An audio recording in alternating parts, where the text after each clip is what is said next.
A little bit broader though, because it does fund sort of habitat restoration at scale. So everything from grassland restoration to big game corridors to watershed restoration work is Restore Colorado. Been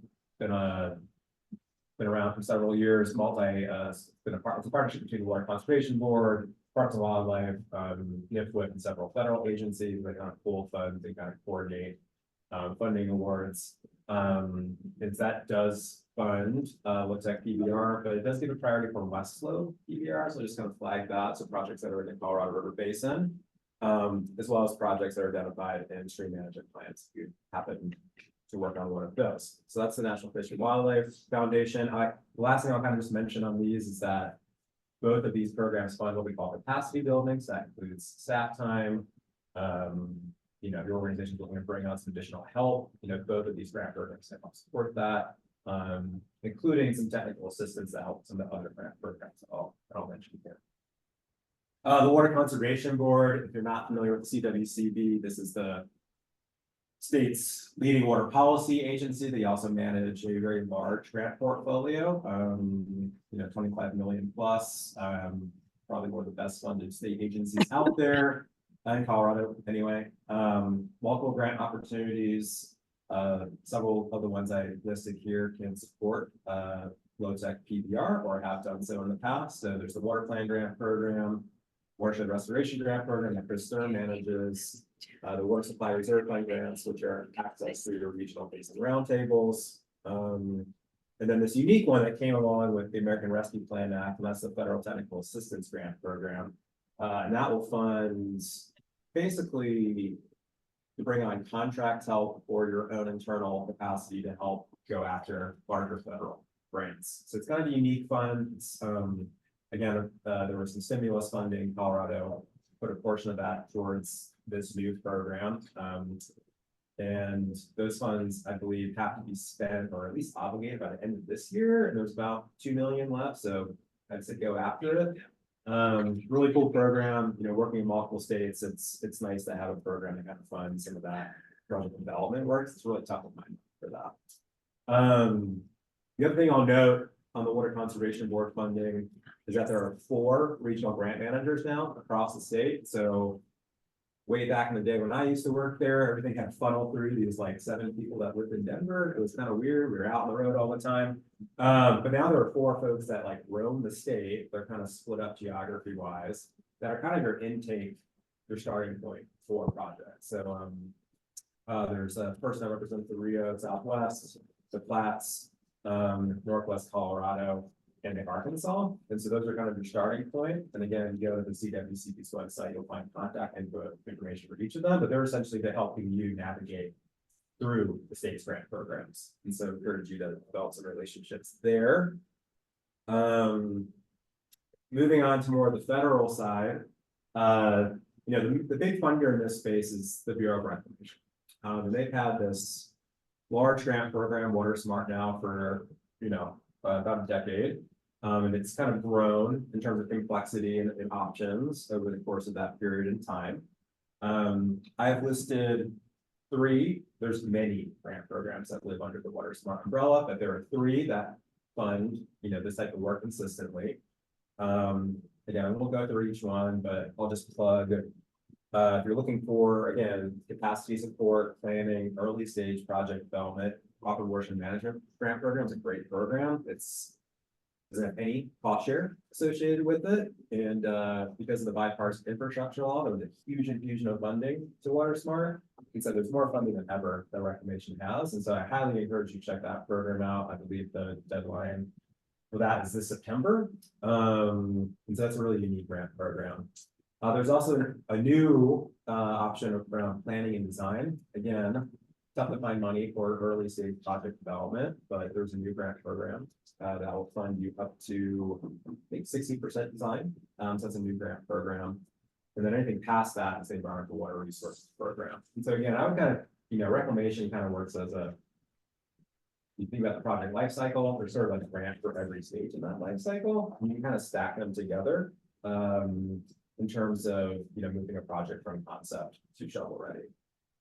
Drawbacks for Reclamation, high cost share. There's a couple opportunities to lessen that cost share if the project has certain benefits, but otherwise you'll be at kind of a one-to-one match. Highly competitive, so projects are competing with projects across 17 states in the West. And this program does mandate partnerships. So typically, if you're a nonprofit organization, you cannot apply on your own for any one of these grant programs. You have to partner with some other sort of public entity as part of the sort of program process. So just want to flag that in terms of, again, building those partnerships with other water users. So a unique funding source that's coming this year, actually maybe as soon as 2 weeks from now, is what we call bucket 2. So 3 big pieces of legislation, talked about one, American Rescue Plan Act, bipartisan infrastructure law. Third one was the Inflation Reduction Act, passed August 2022. Huge infusion of funding across agencies, including $4 billion to the Bureau of Reclamation for drought mitigation work, including ecosystem restoration. What Reclamation's been doing is they have been doling out that money, what they call buckets. And to date, there have been 2 buckets in the lower basin, mostly focused on system conservation work. There's been 1 bucket in the upper basin, which is a system conservation pilot program. And then there's gonna be bucket 2, which is broader. It's gonna cover ecosystem restoration. There'll be 2 separate tracks. So there'll be a total track dedicated to restoration work and a track dedicated to more flow enhancement, wet water work as well. And we're anticipating that this restoration track will open up sometime by the end of this month, if not soon after. Great thing about this is that it's not water smart, and there's no match. And so you don't see that very often.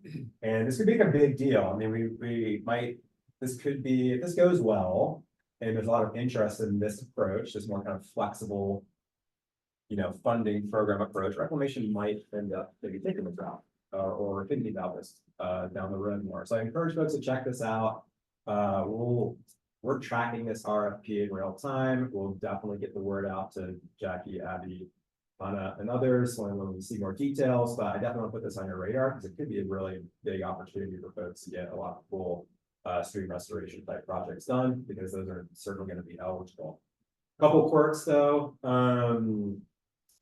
Only public entities and tribes are eligible for the initial grants. NGOs will have to work with one of those partners on the front end. So just keep that in mind. There's also several public entities like Southwestern, the River District, others that are trying to develop what we're calling programmatic proposals, or they'll probably submit a big package of projects to kind of get a big block grant style award. And so I know Melissa's around. So just keep that in mind, because any one little PBR project probably not going to be the right fit for this, but when combined with others across a broader geography, that's what this bucket can potentially fund. Yeah. A question came in on the chat. If you could speak to additional NEPA timing and considerations with Bureau of Reclamation dollars across the board. Yeah, Reclamation takes a long time to get your money. Let's put it that way. I would say you're planning.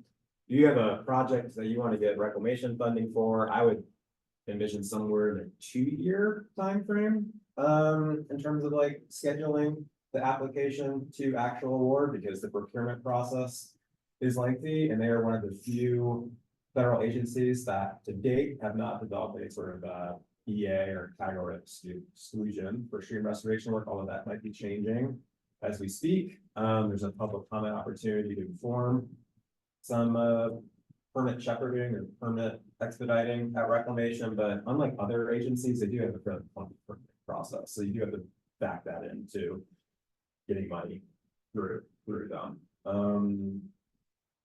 That answer the question. But that also reminded me for this program, it's also time limited. All funds through this program have to be obligated by fiscal year 2026. So we're anticipating that there could just be one RFP. So definitely check this out. It's exciting. And again, happy to talk more about that. The other, I think this is the last. Yeah, the other big agency I want to just plug, because there's so much money, again, because of the IRA, is the Natural Resource Conservation Service in USDA. So NRCS got $20 billion in Inflation Reduction Act. one quirk about that is that 20 billion has to go to conservation practices that have a carbon sequestration or greenhouse gas reduction nexus to that. And so what NRCS has done is they've developed a list of eligible conservation practices that basically meet that criteria based on science that NRCS has on hand.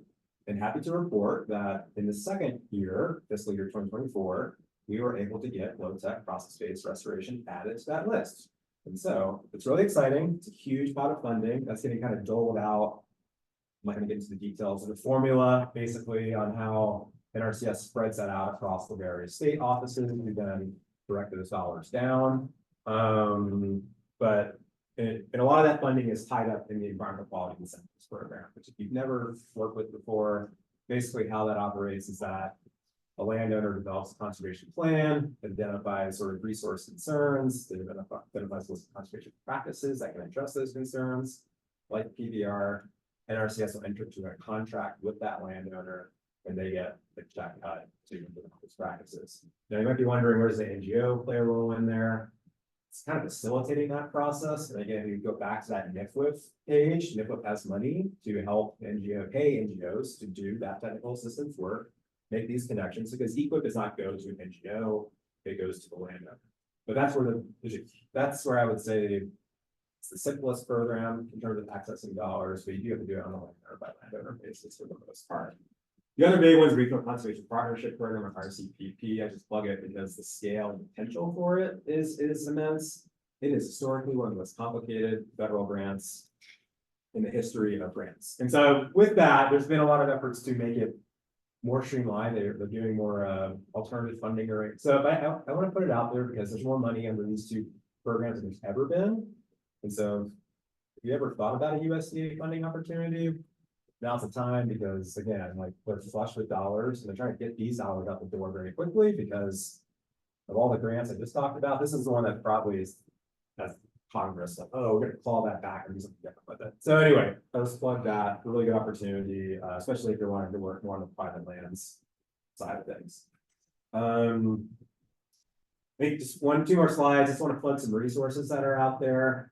I didn't include a link to this, but the state of Colorado, CWCP, DNR has put together a water funding opportunity navigator. You just Google that, it'll pop up. It's basically a living spreadsheet that includes a list of all active federal grants and public grants that are currently open that fund water projects, although it's not been updated since April, probably because Nate, who used to run it, just got a new job. I'm hoping I can backfill it. It's a really great resource. If you haven't seen that, check it out. There's also the Colorado River Resilience website. So a couple of the larger conservation groups active in the basin have put together a web page that kind of shows some project examples, but also it does include a federal funding database that I believe is in the process of getting updated. And then navigational support. So I've already mentioned the CWCB regional grants. The River District has a fabulous program, including funding partnership, an accelerator grant program. Again, listed here. Really great regional program that kind of is designed to help folks connect with public funding opportunities. Southwestern Water Conservation District down in St. Juan is putting pieces together for something similar. They just hired folks named Carrie Paget. She's serving as a new navigator role down in Southwest. And then several of the NGOs here, American Rivers, Audubon Rockies, TRCP, we're kind of providing that service as well, just trying to connect folks to dollars across the landscape. So just to recap, I'll turn it over to Addy and answer questions. So a lot of public money out there. It is time limited though. So again, agencies are looking to get these dollars out the door very quickly, or probably like 2 years or so left in terms of like this like unprecedented gut of federal funds. So if you're thinking about federal funding in particular, you know, time to get your ideas into the queue. Partnerships, super critical. Again, like project, a little low-tech PBR project might be very cool, but on its own, these grant programs really demanded to either be packaged with other projects or with those like broader partnerships. So think about that. And then there's some really unique things coming this year, particularly that bucket 2 opportunity. So and we'll definitely keep folks apprised of those updates as well. So Thanks for the time. Sorry for the technical snafus there. And again, I'll be around to answer any questions. Yeah, actually, if you want to stay up there for Yeah, a few minutes, sure. we have until 10:30 for allocated for your presentation. So again, the folks that are online, if you could pop your questions in the chat. And does anyone in the room have a question for Alex?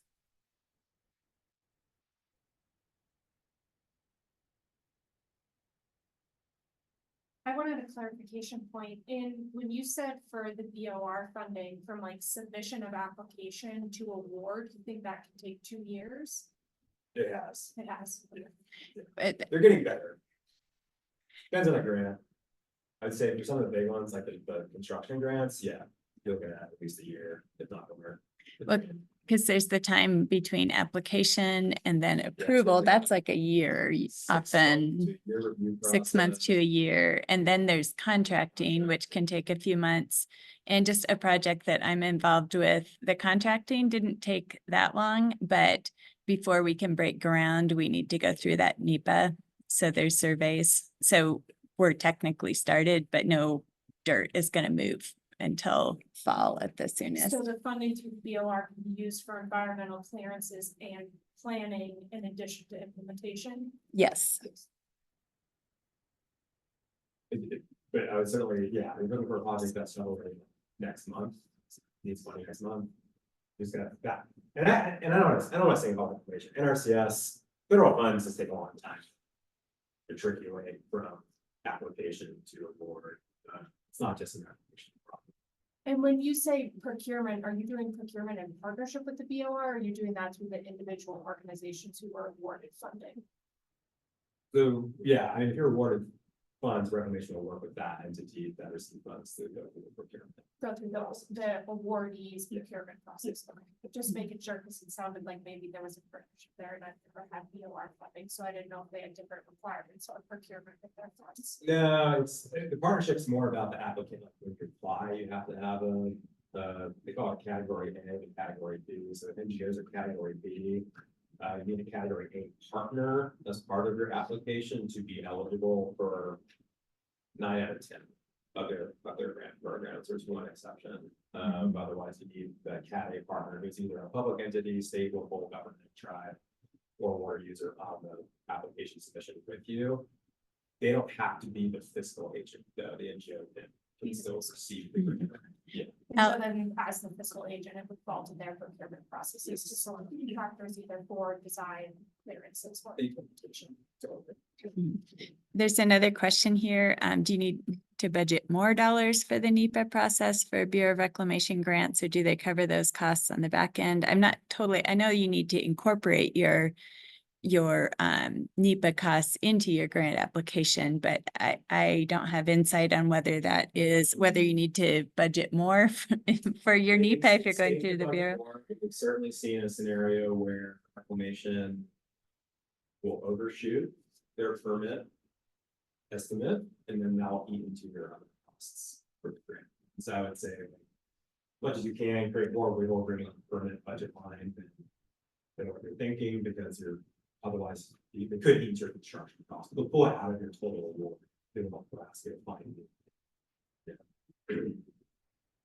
Right. And we have another question in the room. Go ahead. Alex, do you have any secrets about how to get NRCS or CPP grants faster? Fix it in the farm bill again? I don't know. It's well, the one big change they've done again. I've not been in the weeds on RCP for a while, but they do have a new option. So basically, there was always this like option where it was a single contract. Went with that applicant, very complicated. They developed this thing called an AFA, alternative funding arrangement, which operates more like a traditional grant, and that gets out of the complexities of structuring an RCPP contract, which I've heard has helped enhance the timeline a little bit. That said, RCPP overhaul remains a huge topic in Congress. Likely we'll see if they overhaul this next farm bill because it's repeatedly a broken program. Good on paper, great on paper. In reality, it's been really a big challenge for RCS and partners alike, and so it continues to be key. So everything I just said might not be relevant in the next 6 months when we have a farm bill and we're getting through a whole RCP structure. Do you think there'll be a farm bill? Not this Congress, maybe next Congress. Yeah. Mhm. Like 12 months, really. 12 months. I think we'll probably see an extension Mhm. again, but. You know, Essentially, that's it. extension without changes. On that optimistic note. I think I'm not seeing any more questions in the chat, and I think we're ready to move Cool. on. We have Adde Sharp with the National Forest Foundation here to take us into the next section of our discussion. So thank you so much for being here. And again, you can, folks online can go ahead and enter questions in the chat, and then we'll also be taking questions in the room. So thank you so much. Awesome. Great. Well, thanks, Alex, for teeing that up. That was like the perfect segue into sort of a more A to Z, like holistic, how do you think about projects and how you think about the funding that's available for projects and sort of the timeline. So after hearing about where all the funds are from Alex, just want to dive into sort of as you begin to conceptualize a project, from A to Z, where are you thinking about funding? What are the appropriate considerations? And then some maybe example budgets, et cetera.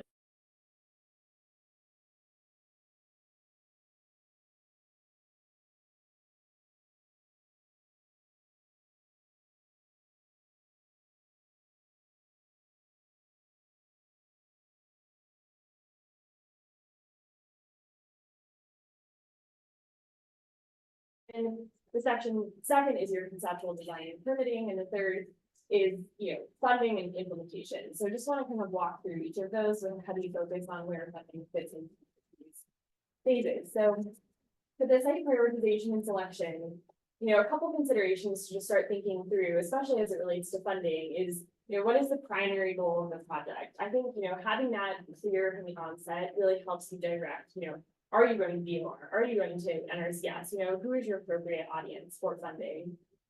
Again, who are your stakeholders? What's important to them? Alex really emphasized the importance of the partnerships and applying for a lot of these current funding opportunities. And so having engaged your stakeholders sort of early from the onset and understanding what's important to some of the partners and the stakeholders in the project, I think is really critical for a lot of the funding opportunities that we're seeing open today.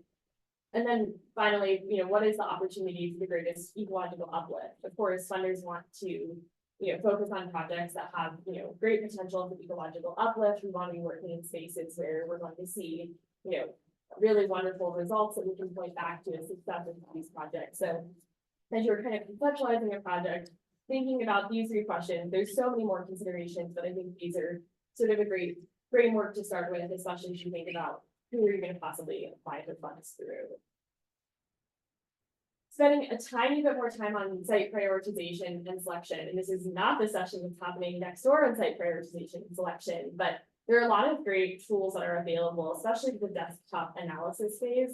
We're really seeing that a lot of funders want to see really robust desktop analysis, honestly, before moving into any other phase of the project. So Alex mentioned Colorado Water Conservation Board's program that funds the Colorado Wildfire Ready Watersheds.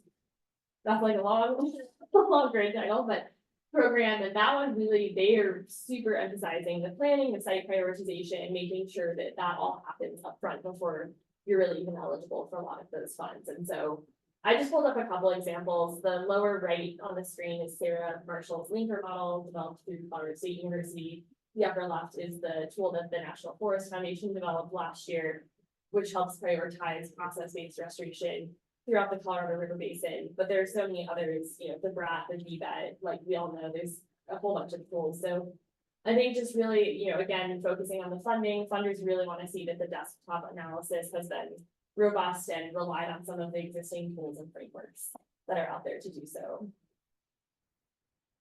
The next sort of phase is permitting, and I think this is really important in the conversation around funding, because I think this can often get sort of under budgeted as we're talking about sort of the end of Alex's presentation, or left out of sort of the budget altogether. Is the permitting phase is, both timely and also can actually be, quite costly. I threw a couple of the super typical permits that we're seeing for this work, both federal and state and county, up on the slide here. But on the next slide, I want to dig into some of the costs that can be associated with these, because, making sure that this makes it into your initial phases of planning and budgeting for projects is, super critical. And I know this is a little bit, the pictures might be in the way of some numbers here, but here's just kind of an example, I think, budget for, this is your baseline studies, your design, and your permitting for a very large site, 240 acre site. And I want to caveat this by saying this is for your kind of classic wet meadow reconnection style project. Not necessarily like the Zuni Bowl or rock rundown, rock detention structure project, which definitely price out a little bit differently and a little bit less on average has been our experience, but this is sort of an example budget for that whole front end work, to get the baseline studies, put in some, well installations so you can do some baseline data, do some of your NEPA surveys, et cetera, the sensitive species surveys and cultural surveys, accounted for there, which can be costly. Your stream and wetland delineations, if you need that for your nationwide 27 permits. Obviously, your concept design, your 100% design, and then the last item there is project management time. So I think, just start thinking through budgeting for projects. This probably comes in at a higher figure than I think folks are maybe used to seeing, but again, like Alex was touching on at the end of the project, having a sufficient funds budgeted for the permitting, and then I think also the project management and the lifetime of the project is super key and often, I think, just a little bit under budgeted in these projects. Finally, as you start to think about sort of your implementation funds and what you're considering as you look into, a lot of the buckets that Alex talked about, do you need design and build funding? Do you have any budgeting for your site? What is your timeline for design and implementation? These three all really go hand in hand, as I'm sure the audience is super aware of.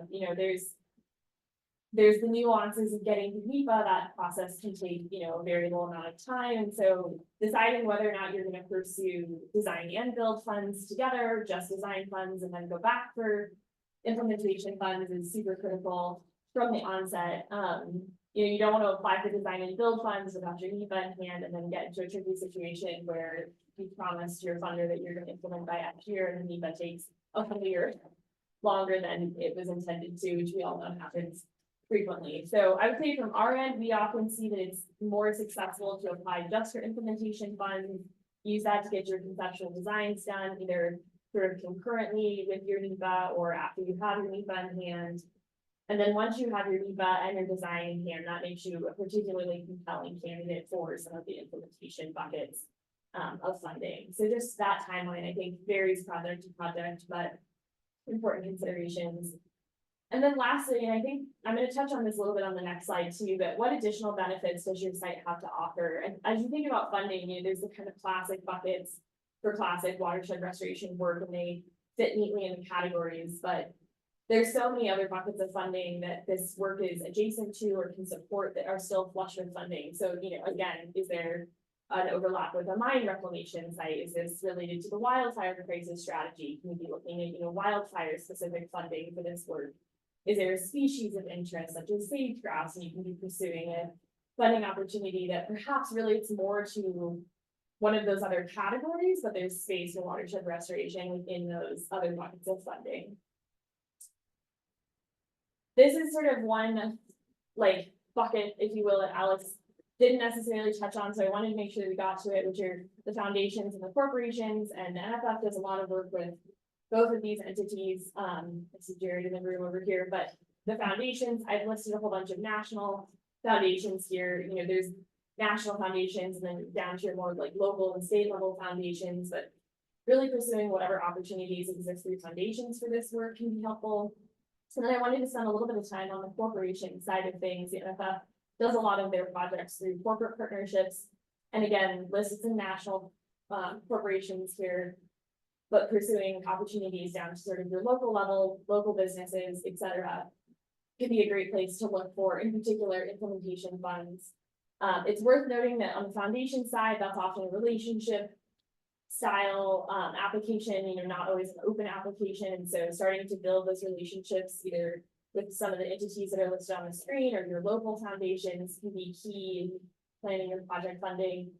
And then on the corporation side, the corporations are often interested in this from the payment for watershed services side of things, or water replenishment metrics, volumetric benefits, et cetera. So there's a much heavier kind of monitoring and metrics lift if you're going for corporate funding.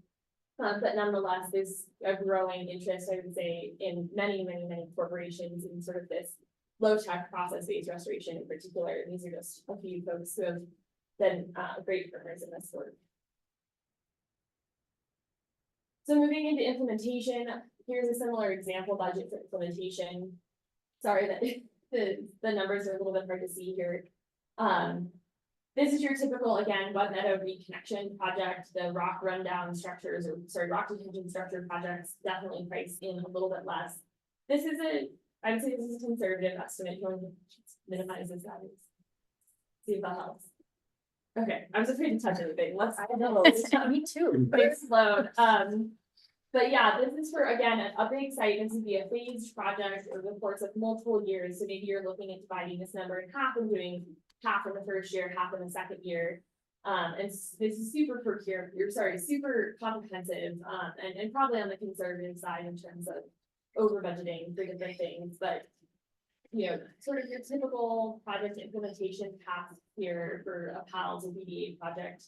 And then monitoring and instrumentation, I wanted to really highlight that or flag that often gets left out of project budgets, and budgeting for that sort of from the onset can be really critical if you want good monitoring data in the long run. And then again, at the bottom, sort of project management over the project lifetime, not to leave that out, so you have the capacity to continue with the project.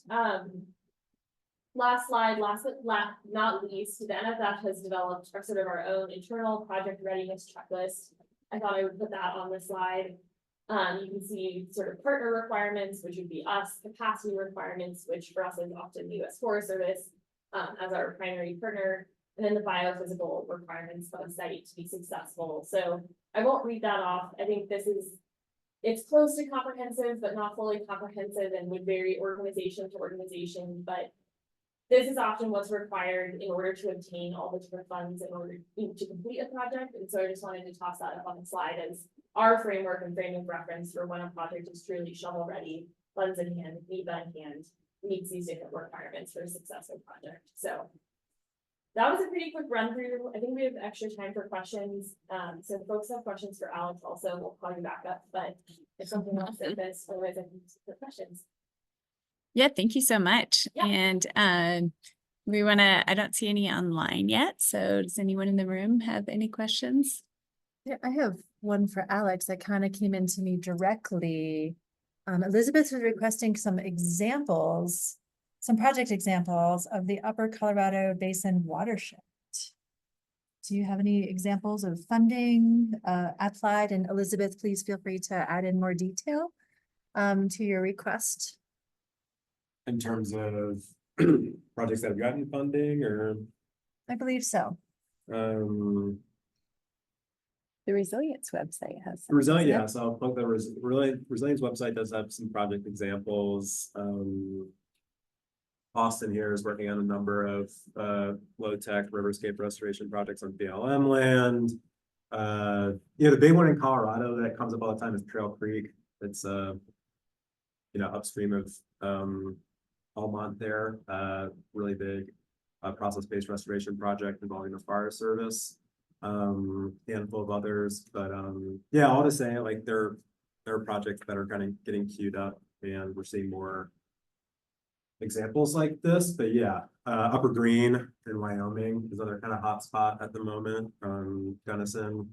So yeah, I think I would say like where we're seeing these projects a lot is where there's like buy-in from the state partners, really active NGO partners to help put the projects together, and maybe a progressive landowner or two thrown in there. And that's where we kind of see some projects take off and are seeing some successes. So it's that like secret sauce of project opportunity. Yeah. Yep. Your website looks great. That's like different opportunities where that could happen. I'm curious to anybody have any overlay of like where that corresponds with the murders in those areas, like both the like over that habitat, and then we're not having to go back in and redo all of that work with maintenance every 2 years. I know that there's a offset of that up in the factor. Not being able to project here to really see another layer. It's a really good question, and it's something that we have sort of explored conceptually, but not spent a ton of time in the details of how to integrate. But that linker model with the picture that is in the lower right hand corner, that's Sarah Marshall's model. She did the sort of presence and absence and historical presence and absence of labor, and if there was a way to sort of overlay those two models, I think we would get at sort of the answer to your question, which would be phenomenal. I think how we've seen it play out in practice to date is like using that model and then going out into the field and actually just, you know, walking around and sort of doing that ground truthing yourself and saying, are there beavers? It looked like there were beavers, but it'd be great to be able to, yeah, that's the top level. It would take overlaying to relatively complex data sets. So, perhaps that's something we'll work on the next couple of years, but we can talk. Okay.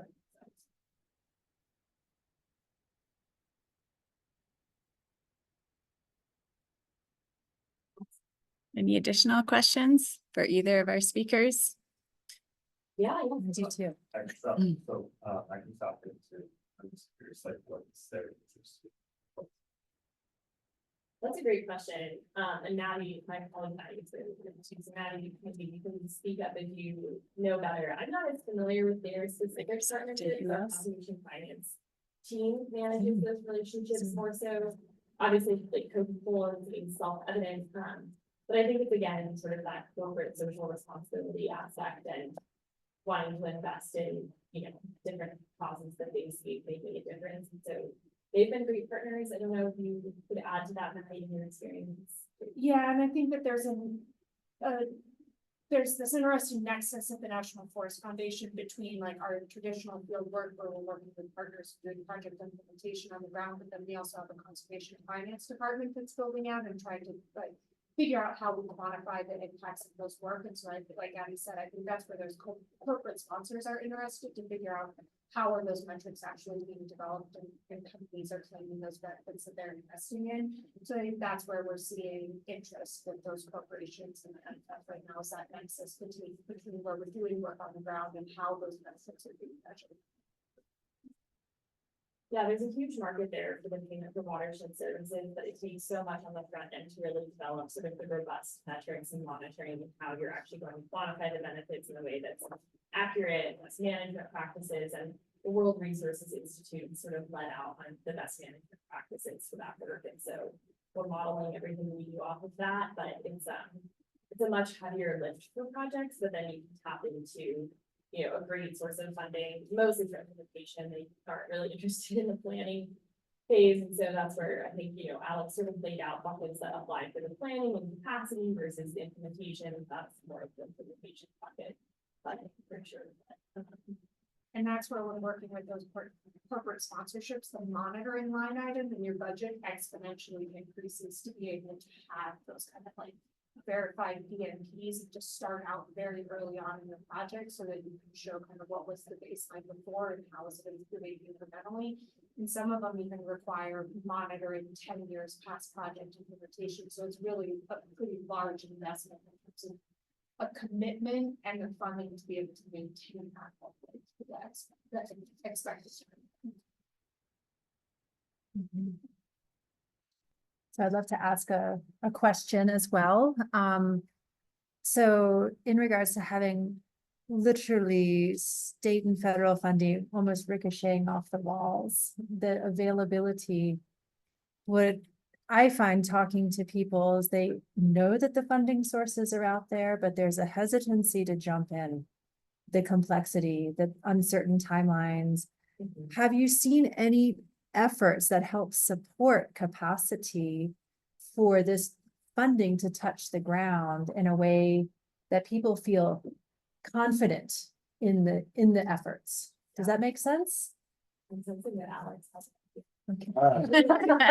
Well, I touched on it the last slide, so I would say, I think these were around for Bill and Ira, but you know, this idea of a community navigator is really taking off, and now I think there's at least 4 federal agencies that have like navigator programs, including the fire service. So the fire service, I think just a little over a year ago, set up a community navigator programs they've run through coalitions and collaboratives. If you all work with them, they have cooperative agreements with some other groups like Hispanic Access Foundation as well. But I mean, that is the program is designed to basically serve as like an intake process where like you go to their website, you'll request a navigator, and then they'll respond, and then they'll help you through the process. So EPA has similar programs for its infrastructure, water infrastructure programs.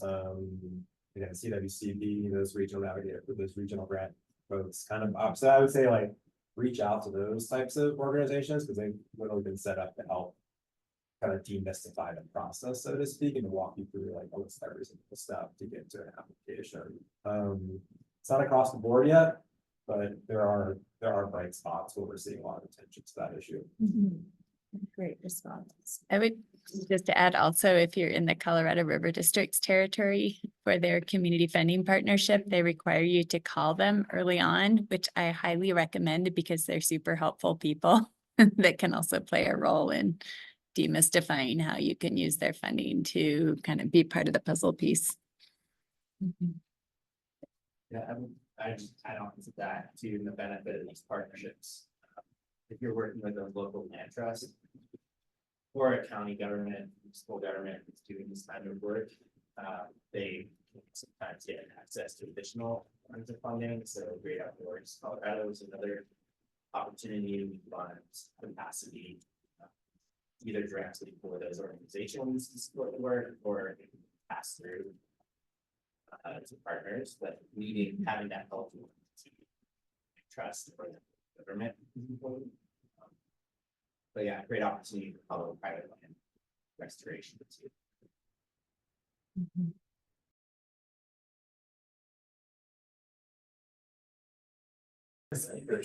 Okay, everyone, we're getting ready to go ahead and start. And this particular session, this was one that I was like, oh, I am moderating this because communication and education efforts are the absolute key for being able to move projects forward.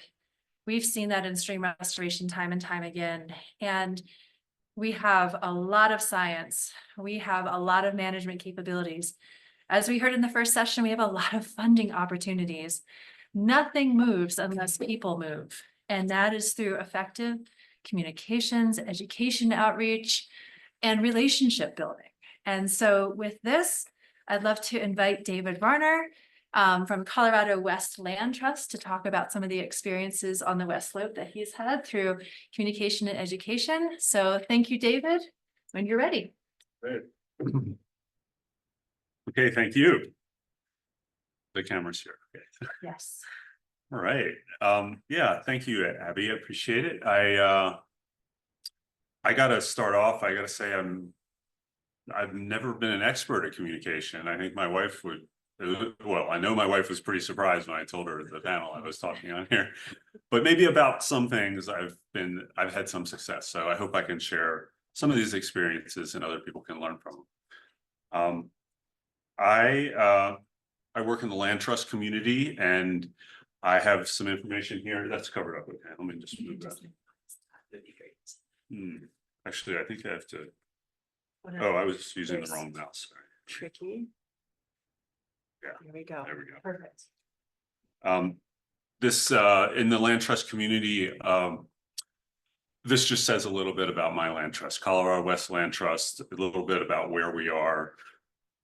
Let you all read it, and I'll move on to the next slide. This is again about my land trust. This is shows a map of where we are in Western Colorado, and some of our success. We are beautifully broadcasting online. However, the room has now failed. So This is working online now? it's working online beautifully. Oh. Did you say something, Dan? Can I? Well, now I'm not seeing it. And my mouse is not controlling that. I bet this one is though. So maybe try down the little white box. Oh. Right now it's. Folks online, stand by. We're having a little technical problem in the room here. You get a lot of time to study my map here and look at the successes of Colorado West Land Trust. I think, you know, one of the things I think is important here, in this conference, in this workshop, there's people from all different disciplines. In the land trust community, establishing conservation easements is the primary objective. It's what we do. And so that makes a property so it can't necessarily be divided or built upon, developed, as we say. And that happens forever. Once a conservation easement occurs, it is maintained in perpetuity. And so that's no matter whether the land changes hands or someone changes their mind or anything, it's a legal document attached to the deed. And so that's the environment I work in, and it's really the priority of my organization. I am fortunate enough to work for an organization that has the vision to also bring enhancement and restoration opportunities to these properties. So need to throw that out there. I'll move on to the next slide here. Actually, I'll switch through a couple because I've kind of talked about this a lot. The first thing we do in a land trust community when a conservation easement is laid is we monitor it every year. We make sure that the easement is not being violated, that the land has not been developed. It's actually not terribly difficult to do that, right? You just need to have a visual on it and confirm that nothing has happened, that no violations have occurred. Sometimes violations are a little trickier, or some of the criteria are a little trickier, but in general, monitoring conservation easements is not really technically challenging. Keeping track of all 550 easements, a little more challenging, but the restoration work is what I do. And we started a program called Restoration and Resilience. I see we're still not on here.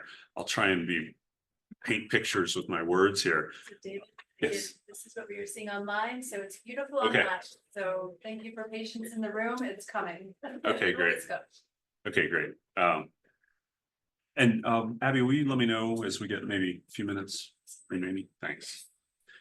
In the restoration and resiliency program that my land trust has started, our goal is to work with landowners to increase the ecological value of their lands, to create an ecologically robust environment there that withstands the extremes of environmental extremes that we have predicted for the future, be it temperatures, water, population growth. So some of the things we work on are wildlife habitat enhancements. A lot of our conserved lands have really high wildlife habitat quality, and some of them are more degraded. I try and identify these and work with the landowners to do some of that enhancement work. Sometimes that's removing rusty old fences, and sometimes it's actually putting seed out and growing vegetation that is friendly to wildlife. We do other things: regenerative agriculture, pasture and field restoration. And pertinent to this conference, to this workshop, is riparian and floodplain restoration. And some of the and when we do this wetland and stream restoration, we do invasive vegetation removal. That's kind of a really common restoration technique. One thing we've really been working with is pairing it with floodplain reconnection, so that when we do, thank you. Okay, we're back. When we do this type of restoration, we are trying to not just do one thing. We're trying to have layers of intervention that affect each other and depend upon each other. So this might mean putting in beaver dam analogs in an area where Russian olive has been removed, and also planting riparian vegetation, native willows, for instance, at the next year. I don't want to just do one and done type projects. I want these to affect each other and build upon each other.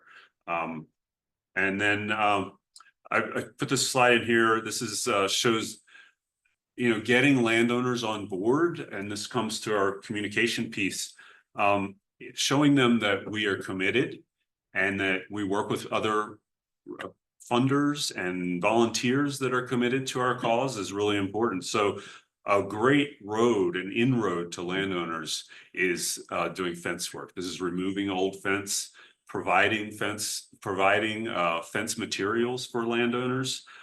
This is time and time again sort of an easy win with landowners. And so I throw that up there for that. And then the next year I try and get right into the streams and start working on process-based restoration.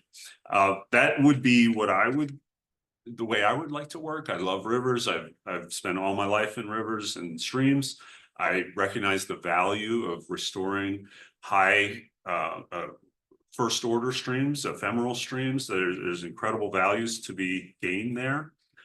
But patience is something that's really important with communication. And so I want to be really careful not to push landowners into places that don't make them comfortable. And a lot of times that means being more patient than I am in sort of my non-professional life. And I'm here to suggest and then take a step back.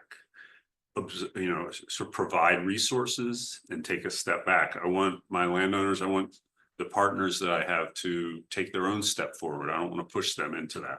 And so I'm sort of just showing some pictures here just for the top, conversation. This is typical restoration work in a high mountain wet meadow on Pinyon Mesa in Western Colorado. Those are Conservation Corps crews. I've written grants to Colorado Youth Corps Association, GOCO funded grants that have paid for these crews. It's been excellent to do that. I get 1 or 2 weeks of work a year, and that allows them, we get a certain amount of work accomplished, and we can return every year and do this work. That's the pace of that is, it's good for the restoration process, and it's good for landowners too. Big changes all at once, not great for landowners. So I try and synchronize those two things. This shows a picture of where some Russian olive has been removed and piled. You can see those brown piles there. They're going to await burning, hopefully sometime in the future, or they'll just stay there and eventually rot into the landscape. You can see a lot of that great plant there. Those are other Russian olives. We've left those in place there. That's because they are habitat. We don't want to just completely denude the landscape of all woody vegetation when there isn't a good cottonwood gallery there or willows in place. This is also something that works with landowners. Landowners are not real interested a lot of times in clearing things 100%. They very much appreciate that bears climb up into those Russian olives and eat those olives, and birds are there. Elk seek habitat. Their cows will seek the shade for habitat too sometimes. So I'll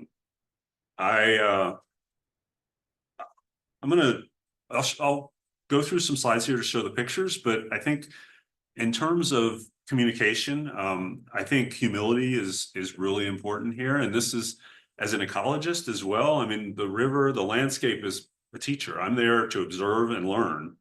And it's really the same with landowners. They've been there for a lot longer than I have. They know some of the stories, the things that cause the impacts on the land. And so I really want to take a back seat. I want to listen. I want to ask questions. And I'm fortunate enough to work in an environment where I have landowners that I can listen to. I can connect to the fact that their family's been on this land for several generations. That's something I don't have, but I very much appreciate.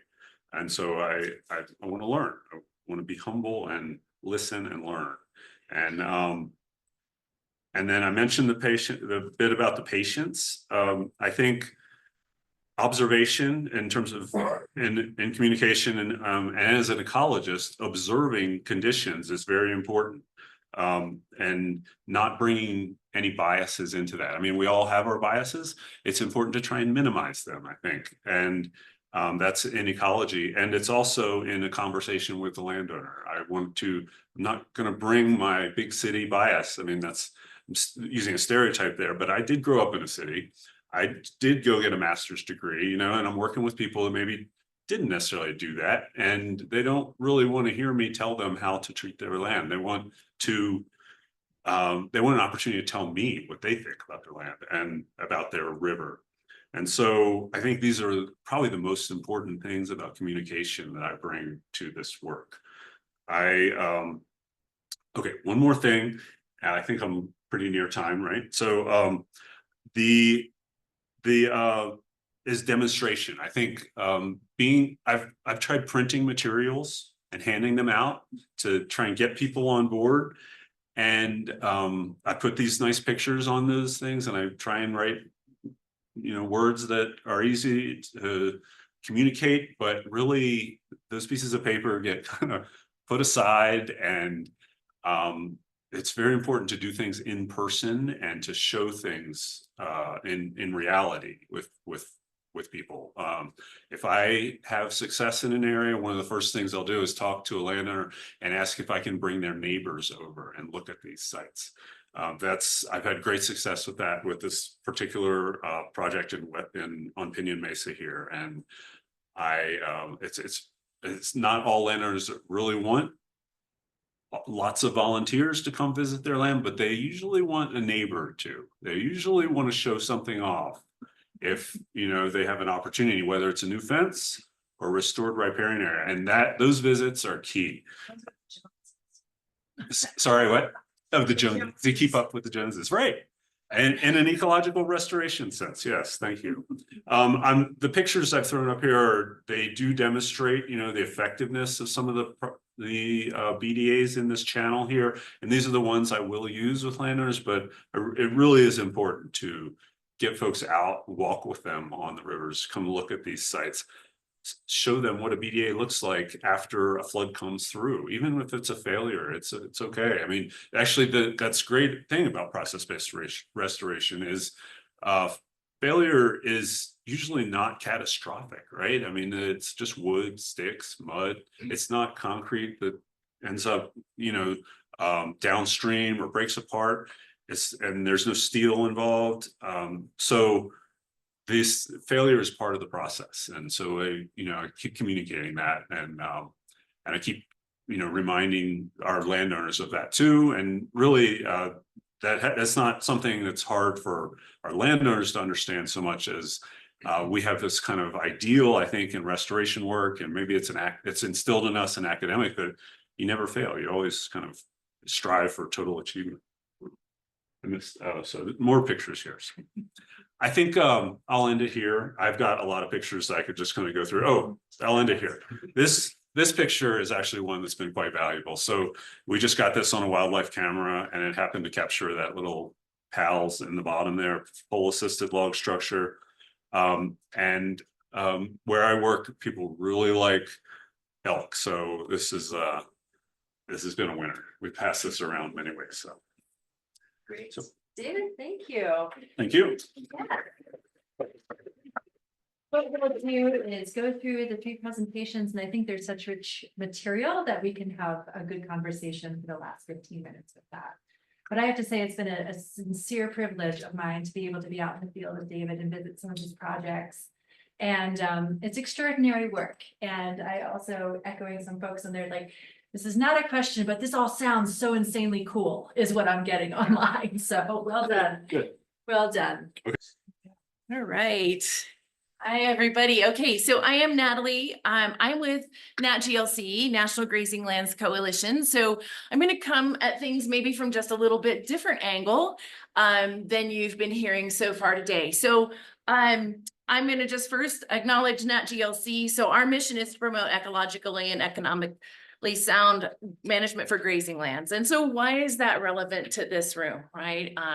Well, because a lot of the place where you're working, you're going to encounter grazing land. You're going to be working with agricultural producers. They're going to have cattle grazing. And so how do we work together on that? My role specifically with NatGLC is to manage the Western Grazing Network.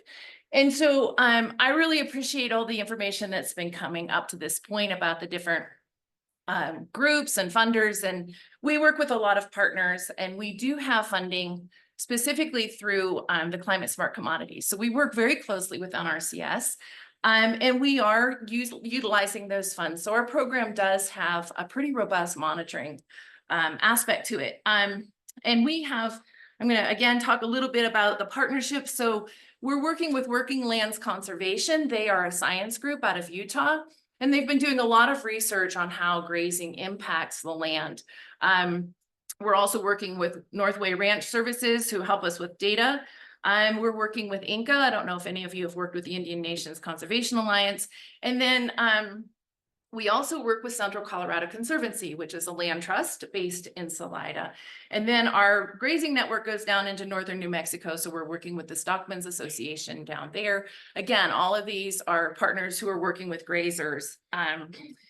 So that, referring to Central Colorado Conservancy, I'm going to go way back in terms of context for the many hats that I wear. And I used to work for Central Colorado Conservancy, and I worked as their ag programs manager. And so land trusts are getting pretty creative in adding tools to the toolbox. We've heard from landowners for a long time that while easements are great, they need more tools. And so when I first started this, I was actually a landowner. Before I was working for the Conservancy, I was a partner in a ranch. And so I'm intimately familiar with some of the challenges that go along with managing cattle, grazing on grasslands, rangelands, uplands. And so I was grazing up on the Badger Creek watershed, and I'm going to try and focus on communication here. So, and if I wander off course, because I get into that storytelling mode, and God knows where this could go. But honestly, I think David said it well, and I'm going to try and build rather than reiterate. But what do people who are grazing, what do the ranchers need, or the folks who are trying to manage those animals? And so I will say, we had been working up there, and if you know that landscape, it's not that different from many landscapes. We would get these big rain events. And so, we'd be going along, everything be fine. And all of a sudden we get a deluge, and then the water just comes pounding down through there with forces almost beyond your imagination. One day we were minding our own business, probably fixing fence or doing something. And all of a sudden this wall, literally, we had not gotten a rain event, but to the north of us, there was a rain event, and this wall of water came down through the canyon. And like any good wife, I looked at my husband and I said, "What did you do?" It's like, great, now I'm responsible for the water. He hadn't done a thing, but I was convinced that somewhere a dam had blown out or something, because all of this water came. And it was really just a rain event further up. And so it happened all the time. And so we would lose fences, and we'd have to put fences back in. We'd have sediment in the meadows. I mean, it's really tough to manage. And so that's how I sort of started to think about, well, gosh, if somebody could do something that I wasn't out there fixing the fence yet again, if I wasn't dealing with the sediment where I don't want sediment, all of those things. So when we were approached by someone who said, "Hey, what if we looked at this, and what if we had some ideas and some thoughts about how we could change things up? Would you be interested?" And I, of course, said, "Yeah, 100%. If you can make my life easier, if you can improve my grazing, I'm all in." And so we started looking at that area. And so I share this map. And by the way, this is all taken from a story map. There's a really cool story map out there on the Badger Creek Riparian Restoration Project. So if you look that up, you'll find all the details of the project. I'm not going to concentrate on those. But what you can see here from this map is just the colors demonstrate all the different land ownership. And these maps are drawn with straight lines, right? Well, this looks very easy to understand where all the boundaries are. It's not that easy to understand where all the boundaries are. The fences aren't necessarily on the boundaries and all of those things. And so this is a variety of the projects that were on there and the different landowners. So how do we get people in the same room, or get people in the room together? I thought of a really clever title for my presentation actually this morning, and I was like, we should call it Flip-Flops, Birkenstocks, and Cowboy Boots. And then that might represent some of the people that we need to get in the room together. And I'd almost guarantee, and I did it on purpose, I'm wearing my cowboy boots today because I'm still a rancher. I grew up in ag, that's who I am. But I also love the land. And I think if we come together, we're gonna find that's the commonality. We all love the land and care about the land and the habitat. So we had been, as ranchers, we'd been told on that watershed, you need to change your grazing practices. You need to change your grazing practices. You need to change your grazing practices. I agree. I needed to change my grazing practice. I wanted to change my grazing practices. I'd write up a grazing plan every year. The cows didn't read it. The weather didn't read it. Nobody seemed to read it but me. And so, you know, you can have the best of intentions, and we certainly did. And the ranching community, you know, that they have a connection maybe unlike anyone else with the land. That's not just the land, that is their livelihood. And if they lose that, they don't just lose their business, they lose their home, and that's pretty important. And so what we've been finding, and I stole this slide very proudly from Working Lands Conservation, they are our partner, and so they allow me to do such things. But what we're finding in our research and monitoring with them is that poorly managed grazing lands are in pretty rough shape, and we know that. So we have shallow roots, sparse vegetation. We can't hold that water. When the water comes through, we don't get the benefits of it. It just blows through and causes us a lot of headache. And there's also very little soil carbon. Lots of people say get the cows off, no cows. But what we're finding on that is that with no grazing, we still have the shallow roots. We get dense litter, but it's not healthy litter. It's just laying on top, not doing much good. We do get increased water holding capacity and some carbon. With well-managed grazing, what we're seeing is the roots are getting forced deeper. That litter is recycled litter. They're trampling it and they're adding fertilizer to it. That's a nice way of saying it. And it does increase the water holding capacity, which is also really healthy for lots of soil carbon. And so it occurred to me in listening to everyone talking about beaver analogs, I thought, shoot, if people can mimic beavers, can cows mimic bison and other grazers? Maybe not perfectly, but they can do it if they're well managed. And that's always the caveat. It's when they're there, how long they stay, and how quickly we can get them off. And so this photo, I wanted to put a picture of a stream in here too, not just cows. So I'm real proud of this picture. I also stole this one from Working Lands Conservation. But I will tell you, as someone who deals with cows, cows are not that different from people. I'm sorry for those of you who don't like being compared to a cow, but they love comfort, right? And so why wouldn't they want to hang out on the riparian area where there's good stuff to eat? It's a little bit cooler because it's moister, easy access to water. Who doesn't hang out near the bar, right? Like, come on. So that's where they want to hang out. What we as ranchers have problems with is like, we can move them off. We can do range riding and herding. We can move them off. Before I get back to the corral, they're back on the riparian area. I can build a fence, but I will tell you, it doesn't matter. I can have 5 strands of brand new barbed wire fence that somebody helped me finance, and that cow will find their way through it if they're thirsty. Thirsty cows, they don't care about your fence. They want to go right through it, and this is where they want to camp out. And so what we really needed as ranchers were the tools. And so when someone came to us and said, hey, how about we come together as partners, and we know that you guys want healthy riparian area, you want to keep the cows off of healthy riparian area, we want healthy riparian area, how do we work together to do that?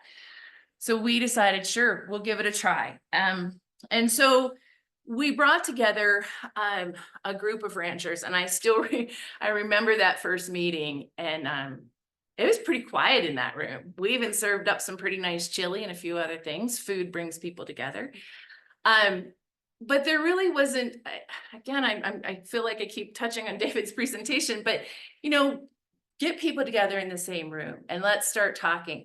And it wasn't that there wasn't interest, but they didn't really necessarily know when somebody said process-based restoration or something like that. They're like, well, what the heck is that? What's it, you know, what am I in for? So there wasn't a whole lot of interest. And so what we did was we found a project that was on a piece of BLM that was grazed by one of the ranchers there. BLM worked with them to just change up the timing of their grazing. and we did the project. And then they were able to come in and graze it at a different time in the season. We worked it out and it all worked together. The next year we were able to come back as a field trip, right? We're show me people, right? We all learn differently. We're auditory, we're visual. Many of us are experiential. And I don't want to paint with a broad brush and say every person who works in agriculture is an experiential person, but our personalities migrate us to certain areas. And I would say a lot of folks who are in agriculture are show me people. So tell me, great, but I really want to see what it's going to look like. And so I remember a very quiet meeting, and then we got out there, we got a project done. We were able to show them. The rancher who was grazing that land already started to see just a bit of spread of water. And with that spread of water came a spread of grass. What are ranchers really? We're grass farmers. Don't call us that if you don't mind, but we're grass farmers. We're growing grass. So if you can help us grow grass, we're going to be super excited. More grass helps our better line, makes us more economically viable. And so one of the ranchers, it's all about relationships. Again, I'm just following right on, just same points here, saying them maybe a little bit differently. But yeah, it's about building those relationships. And so this is a quote from Ken McMurray, one of my neighbors, one of my friends, and he talks about how working with this diverse group of people with shared goals has been really rewarding. But I will tell you another quote that I don't have here is, some of you know Buffy Lent. Buffy and I worked together for Central Colorado Conservancy. And when Buffy and I started talking about this with the other ranchers, they didn't say a whole lot, but the wheels were turning. Ken finally came forward in his quiet, kind way and said, you know, when you two started talking about this, I thought you were crazy. I still think you're crazy, but it's a good crazy. So we moved up a little, moved up a notch. But then I will tell you the other quote that Ken shared with me, and I think this is so relevant to this topic of education and outreach to landowners. And that is, we were in one of the partnership meetings, and you know what, that lovely time when we were all on Zoom. But we were in that meeting, and Ken asked if he could speak up, and he's pretty quiet, as a lot of those guys are. He's a pretty quiet guy, but he asked for the floor and he spoke up and he said, you know, one of the things I really want to share that has meant the most to me about this group is that you came together, you talked about the issues, you found common goals, but most importantly, you didn't blame. And so he just expressed how appreciative he was of that we didn't come in and say, you're doing this wrong, you're doing this poorly, the land's a mess. All of those things, we came together and we said, where can we improve it? How can we work together to do so? And that's really the direction we took it. And so he really appreciated that there was no shame, no blame, just how do we do it better, right? And so that's really where we've gone. That project's really quite incredible. If you get a chance to look at the story map, I will tell you, you're right, getting rid of some of that old fence is a great way to start. I'm excited to say we now have virtual fencing. This led to this group of ranchers being willing to get on board with virtual fencing, and woohoo, what a ride that has been. But again, the other thing that really happened was we did this restoration. We saw the grazing improve, the holding the water there, the sediment drop out, all of that really shifted and changed. The other thing is, again, I'll go back to the thirsty cows. They're not unlike thirsty people. But the other thing that we were able to do was to get some funding and put in alternative water points. If the only water point is the stream, that's where they're going to go to drink. But if you can put in an alternative water point, and often you can do it in such a way working with partners that you benefit multiple grazers, you've got a real win-win on your hands there. So stream restoration is great. Other places to pull the cows off is great. Fencing's fantastic. Again, it just has to all work in concert. It can't be sort of the one-offs. And then, yeah, virtual fencing, we're seeing something really exciting there. Talk about wildlife friendly, right? It's virtual. And so we're really excited about that. We're seeing a lot of potential to do more there. And yeah, so that's me. I'm happy to answer any questions. We're working with a lot of partners on the grazing network. Again, I think you're going to find a lot of overlap in your work and with grazers. So I look forward to talking with you. Natalie, thank you. Okay. Thank you very much. All right. No, remarkable. Thank you again. All right, we're going to invite Joe up from Nature Conservancy. Okay. And as the audience, as we are getting ready to have our final speaker here in this session, please again remember to be gathering your ideas, and at the conclusion of Joe's talk, we will host a group question and answer session.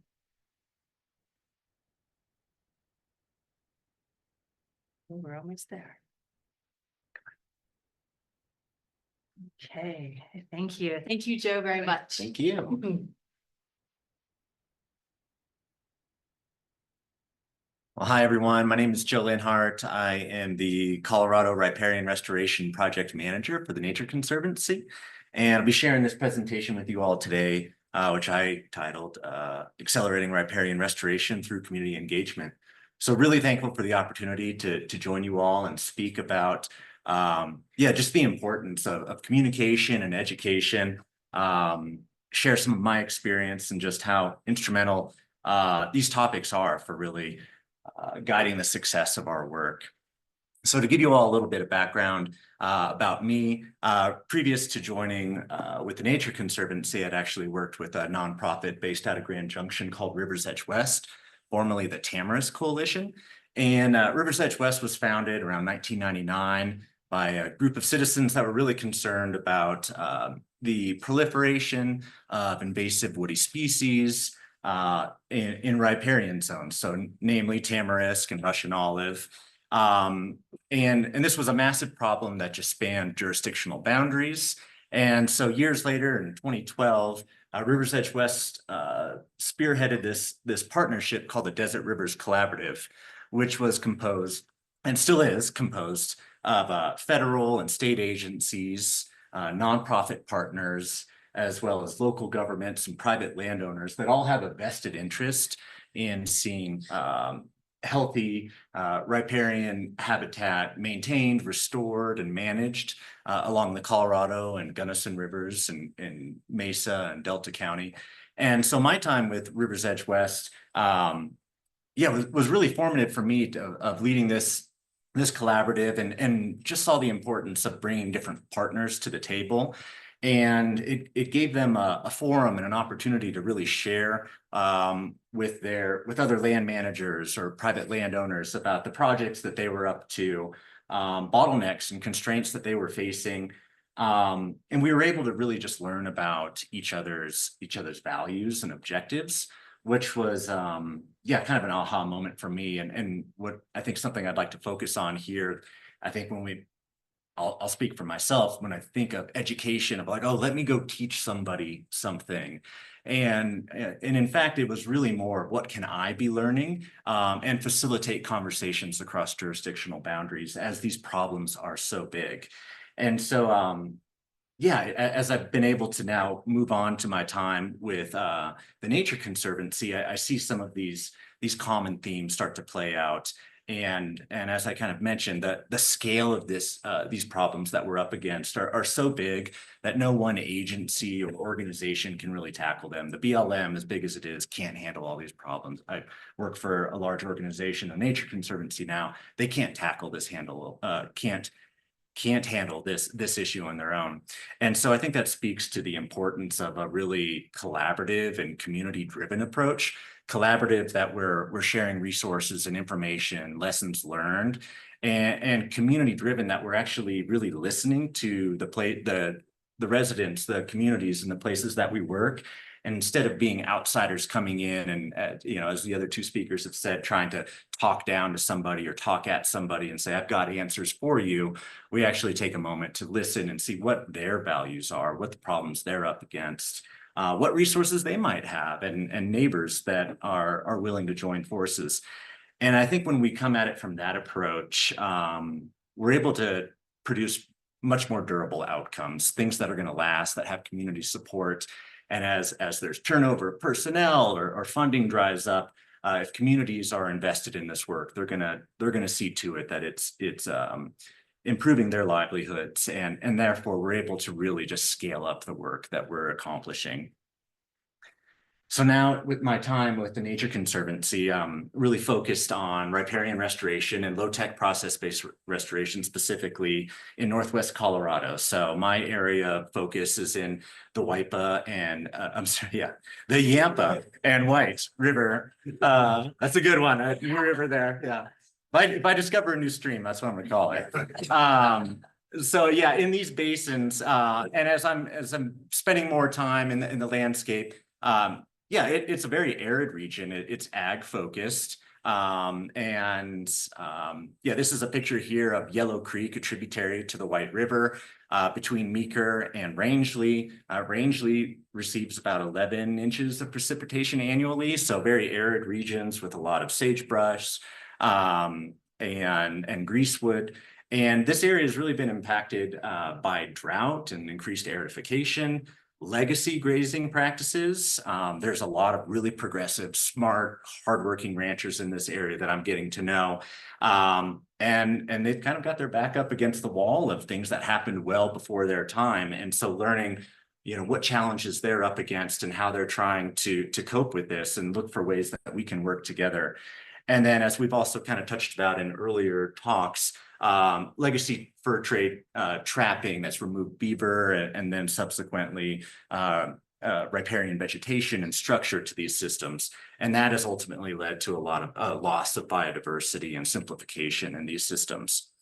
The Nature Conservancy has had a presence in these landscapes for many years. Initially, it was more from a policy standpoint, looking at fish, and it's transitioned over the years before my time. I'll point to be more on the ground, and I'll point the work of my colleague, Jennifer Wellman, who's spent a lot of time in this region, getting to know people, building relationships, going to community meetings, and just listening to the challenges that these livestock producers are up against. What are their values? What are their objectives to maintain and support their livelihoods? So yeah, the ag is value is incredibly important for people's livelihoods. Big game is another really important aspect to this region. There's large mule deer and elk herds in the region, and people want to be able to enjoy that, and also supports outfitters that are supporting their livelihood there. And so ultimately, we're really hearing that people want to see, with aridification, increasing temperatures, the gully washers, these big storms that come down and increase this erosion. People want resilience to climate change, and how can they continue these livelihoods in the face of a lot of changes that they're facing. So the Nature Conservancy took these lessons and others across the Western region, and we recently entered a cooperative agreement with the BLM that'll last 4.5 years, and hopefully more into the future. And we're committed to restoring streams using low-tech process-based restoration and in 7 states. And I wrote them down because that's a lot of states to memorize in front of you all. But that's Colorado, Wyoming, Utah, Idaho, Montana, Nevada, and Oregon. And we're charged with implementing projects. Like I said, it's critically important work, but we also realize that this is more that we can tackle. We really want to have the scale of the impact.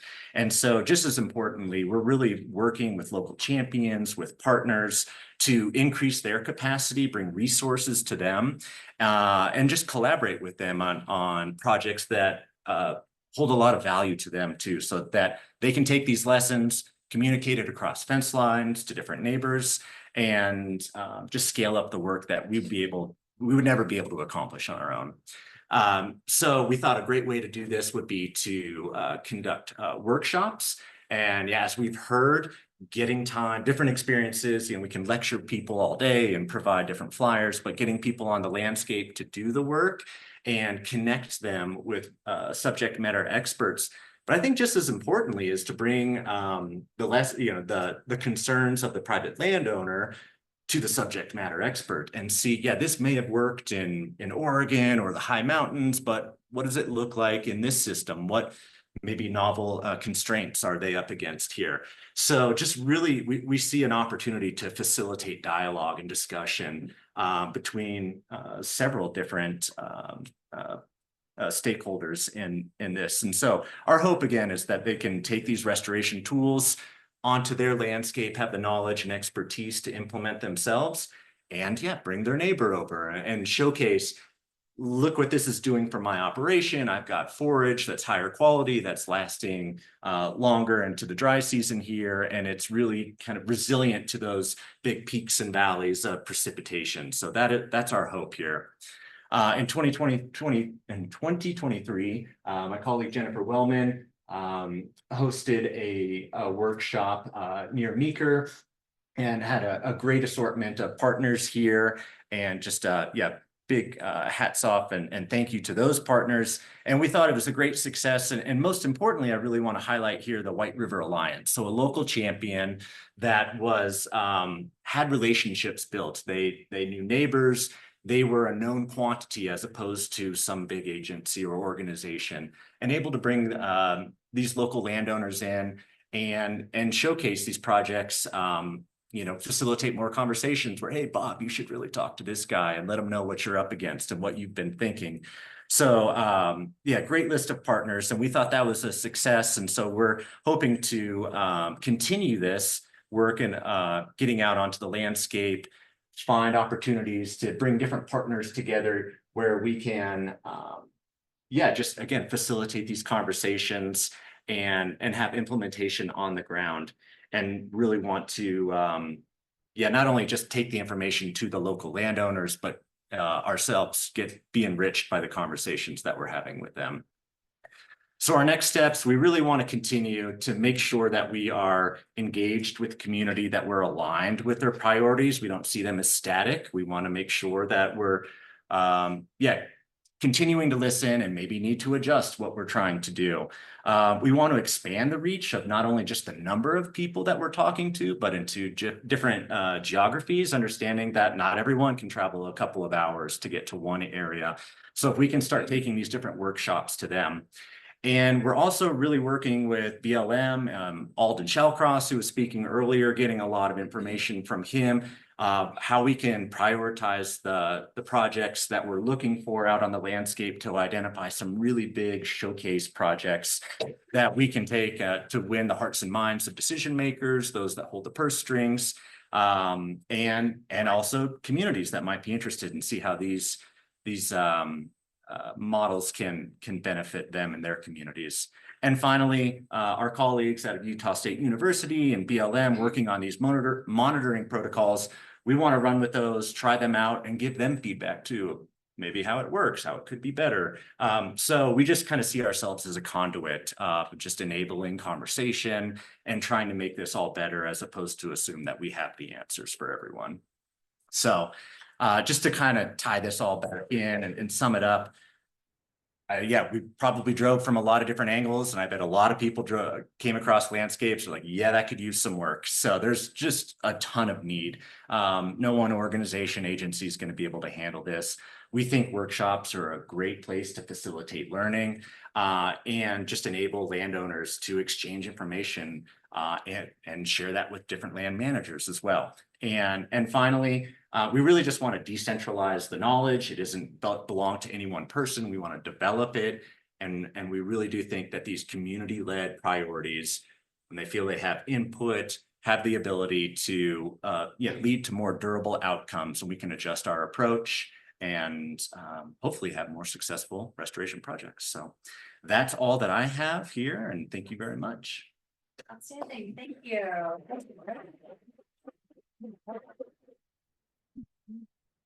Wonderful.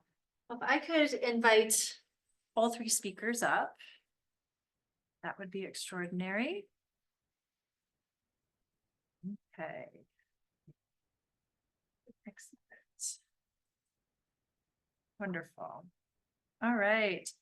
Well, we had a few kind of more technical questions come in online, but I want to offer the Q&A space first to our presenters. There's an amazing wealth of knowledge, time tested out on the ground, kicking the tires, as we like to call it, right? To getting out there with folks. So what questions do you all have first? Let's start in the room.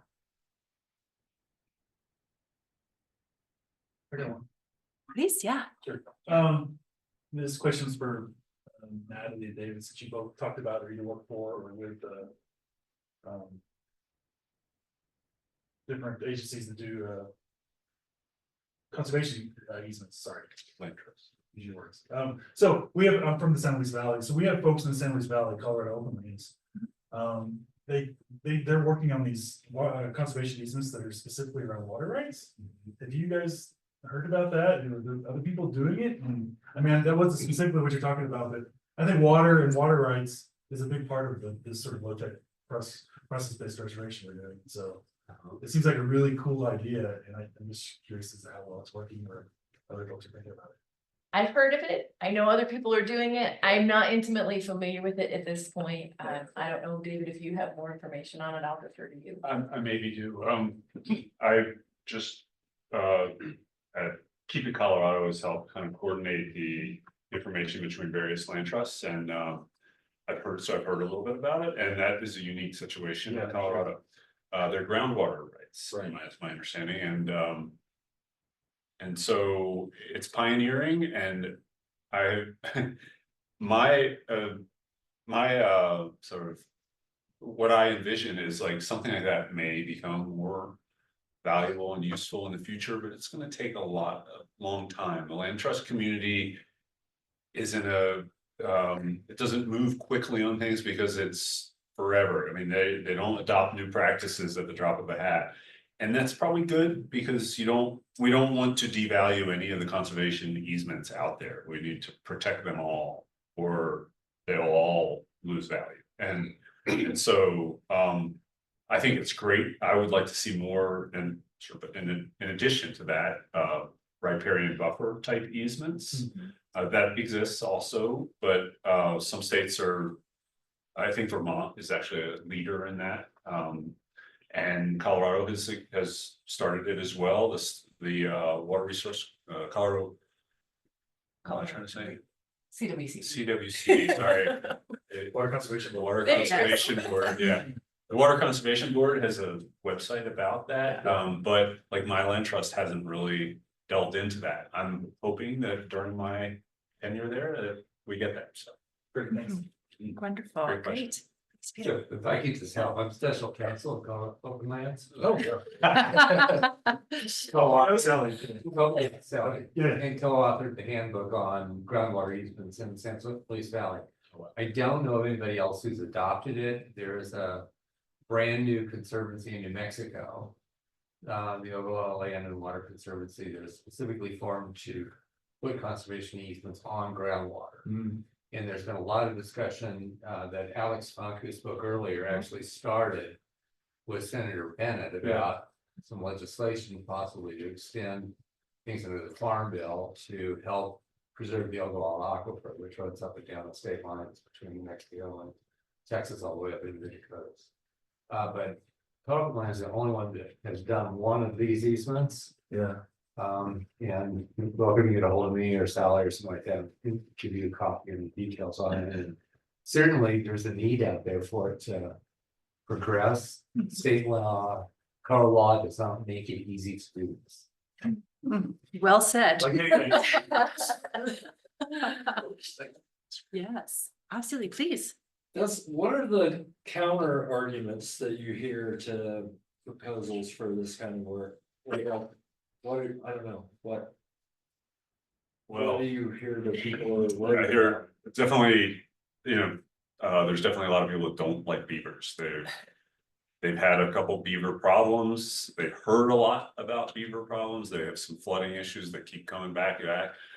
So, I try and address that by beaver deceivers type projects where we can bring resources to a landowner to show them that there may be an opportunity to live in coexistence, that maybe it means they need to move their road or something like that, but also maybe there's a way where a beaver deceiver can be installed in a place where it doesn't affect their road as much. So sort of legacy resentment about beavers, and I have to say, some of that is, it's not necessarily from real experience, it's more from what they've heard, and there's not that many beavers on the landscape in some of these places now. So. Yeah, I would say it's probably a little bit of both. There's, you know, we're a society that lives by stories, and so of course there's, you know, there's stories about whatever we consider good or bad. However, as somebody who's also been waist deep in muck and water and cold water, trying to get a beaver dam out of an irrigation ditch so you can get your water on your land, and they are incredible architects, let me tell you. We could take a page from their book in terms of building things. It's really challenging if you have, you know, it's all of the things. It's a complex problem. We have to get we have water rights, we have to use them during a certain time, we have to get water where we need it, we have a small window, all of the things. Beavers have incredible, like, you pull the beaver dam out, they're back the next day, they rebuild it, you know, all the things. That being said, I also know, myself included, I'm a fan of beavers, it's just not in the irrigation ditch. So I'd love to coexist with them, and if there's a place for them, which often there is on the land, just where can they be and we be, and you know, all the things. I almost threw a slide in, like, wrote it. It's like, you know, rats are rodents too, and nobody wants them in their backyard. So beavers are rodents. I love rodents. I just maybe don't want them in my irrigation ditch. But I love seeing the wetlands that they can create. So it's finding that way that we can coexist. I think that's the biggest thing in our community is, you know, there's the underground, I shouldn't even say this out loud, there's the underground beaver relocation. Yes. It's like, you got a beaver, I got a beaver, I don't want this beaver, you want this beaver, I want that beaver. And the beaver gets, it doesn't work that well because beavers have minds of their own too, but not everybody is anti-beaver, certainly. That's true. And then other things, fish barriers, some landowners think of a BDA as a fish barrier possibly, and so it's brought up, and generally they're not fish barriers. But you know, I don't just say that outright. We go look at it, we talk to experts, we use examples. What are some others? I think water rights is another too. Water rights. Water rights, Yeah, like, yes. you know, that's a big one to overcome. And again, it's stories, right? Like, people see the BDAs or whatever, all the different things like as stopping the water or damming up the water. I think everyone's been pretty careful about what they call it. But I think it's just a lot of education, right? Of what those structures actually do, and seeing them really makes a difference. Or how it'll impact their neighbors downstream. Yeah. So just the timing, big, if you're gonna be building that and peak of irrigation season, yeah, not upsetting that relationship downstream with the neighbor. So just getting the work ahead of time to not surprise people and build those relationships. Definitely, and there are two tracks that are somewhat supportive to help answer these questions. Or some of the resistance, you know, funny enough, I used to call when we were doing the negotiations around stream restoration, the resistance, that was the other side. No. And so to that, the state of Colorado is really working to address some of these questions that were brought up by folks that were wary and skeptical of Senate Bill 270 going forward. Where you have the Colorado Water Conservation Board looking into basically a monitoring program to see and really understand through a variety of sites. Joel Schultes, who's here in the other room at the moment, he's one of the leads on developing that with the state, and to really look at when do we get to steady state of water in and water out at a project? What does that look like? And of course, we all know that it's contextual, it's unique. And so into each project site. And then the second, the Colorado Parks and Wildlife Commission just moved forward on a beaver working group. I know there's a more grand title with that, but there's going to be additional conversations and resources for landowners so that these benefits that we're seeing from the stream restoration efforts, which create some enabling conditions for our more favorable rodents to come in and do things in the right place. But also provide resources if our favorable rodents come in and do them in the wrong places, and things like that. Jared, please. I have a two-part question for you, Natalie. I'm curious, with the virtual fencing, have you seen an improvement in the riparian area since you've implemented that? And then kind of similar to some of the other work that David was doing, do you guys do tours for virtual fencing to show people how beneficial it is to their neighbors? Okay, for the first one, the virtual fencing does work in terms of keeping cattle where you want them and off of where you don't want them. Again, I think that like any fence, if you have a really, I don't know, you put a bar of chocolate over there, I'm gonna find a way if there's no chocolate on this side of the fence. And so cows are, again, similar. So setting up, it's so situational. If you set them up for success, generally you can get there. And so, yes, we are seeing that we can keep them out of those areas. If they have water and food elsewhere, you can absolutely keep them out of those areas with virtual fence, and the technology is getting better and better. Tours, this is a hard one for me to figure out how to do. We are absolutely willing, and we're planning one for this fall. But how do you demonstrate something you can't see? Yes. Say again. I was saying, trust us. Yeah, just trust us, there's a fence there. We haven't figured out a really, and I would love anybody who has an idea about this.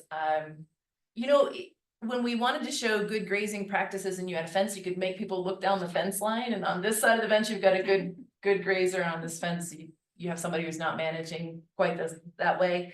But I haven't quite figured out how to do that with virtual fencing. I can show you lots of pictures. I can show you the collars on the cows. I just was showing Dan a video of us deploying a base station with a helicopter. I can show you all the pictures, but I haven't figured out a really great way to do that. We worked with TNC on the tribal lands, and we went out, but you can't really, I don't know how to show it. So I'm open to feedback. One thing I saw that I thought was helpful, I was at a Society for Range Management conference, or a little micro conference in Grand Junction, and they showed a map of all the cows and sort of time lapse, I think, over you know, I don't know, it's once a day or something like that. They ping quite frequently, so you can show it as much as you want. Yeah. And that I thought was really handy for me to understand. I'm a map type person, so it helped me. It's helpful. It Yeah. didn't really apply to riparians so much, but moving cows. You could apply it to riparian areas. I mean, if you had a riparian area there and you could show, and we did this with, I'm trying to remember where it was. But there was this whole question of like the riparian was overgrazed, and the permittee in that, or lessee in that area said, it's not my cows. And they're like, it is your cows, it's overgrazed. And like, it's not my cows. And they pulled up their map and they said, here are my cows, here are my collars. It is not my cows. And it happened that, you know, then with a little more, paying a little closer attention, it was a herd of elk that found that particular riparian area quite tasty as well. So maybe that's part of it. We can show where they are and where they aren't, and when. So maps, yes. Physically on site, I'm struggling a little bit to come up with an idea, but I'm open to it. Great question. So we have, I don't hear the other room going yet. So I don't want to stand between you and lunch, but I think we have time for one more question. Anybody have one last one to take us out? Please. I'd be curious to hear how you talk about climate change when you're talking about cross-space restoration on private land. Like, I know that maybe those words can be contentious in some spaces, and so I'm wondering how you talk about that when it's something that's so essential to doing this. And a lot of folks' reasons for doing this work. Good question. I'm all yours. And Yeah, I'd love to hear you. I have a thought, but I'll let you guys. Yeah, Let me hear you. wait, do it. I avoid the word sometimes. I mean, I'll say prolonged drought, and people connect with that. Ranchers connect with drought. I mean, we're in a drought since 2000 in Pena Mesa, and they know it. You know, they're so it's a little bit of avoiding. You know, it's not directly facing it head on, but it can be a controversial term, so I avoid it sometimes. Yeah, I won't be the first to bring it up either, but I've also been surprised. That's a good point. Yeah, people on, you know, one end of the political spectrum, and, you know, might see other things differently as the other side of the spectrum, but boy, climate change they're living and they're dealing with, and that's the one thing that they can grasp too. So, yeah, very sensitive and look for those common objectives or values that we can touch together or, work on together as opposed to bring up controversial subjects. But I've also been surprised at how often they bring it up. In pretty, conservative communities. So that's a good point. I'll just say one more thing. Yeah. And part of listening to folks, they use words that I can tell that's what they're comfortable with using. And so it's listening and identifying and using those same words when I'm talking, and just to keep the conversation back and forth. Natalie, do you want to take us out? They're looking at us to break down. the They're room, looking at us, and yeah. so, yes. I would say these guys nailed it. Yeah. Listening, what are the terms they're using? Don't lead with climate change, but Yeah. don't be afraid of it if they're willing to go there. Everybody's gonna relate to less water. Well, what a great panel, everyone. Let's give a round of applause for our hosts.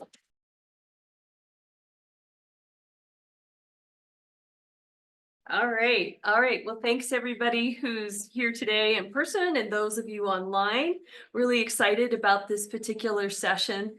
I'm going to be introducing to you Jason Remshard and Rosalie Rees from the Rio Grande National Forest and Connor Bourne from Rio Grande Headwaters Restoration Project. And you guys take it away and you can tell the folks anything else about your background that you'd like to on restoration work. Okay. All right. Thanks, Jackie. Again, my name is Jason Remshard from the Rio Grande National Forest. We're going to do this as a tag team effort. And so I'm going to start off talking a little bit about our project in general. I'm going to hand it off to Rosalie, and then Connor's going to talk a little bit more. Those two will talk about our projects in specific, and I'll come back in the end and finish up. So next slide. Did it move? No. Maybe that point. Clicker? Well, she said use this computer screen. Either one. Oops. Is it- Might need to click into the Maybe where it works. Wow. Okay.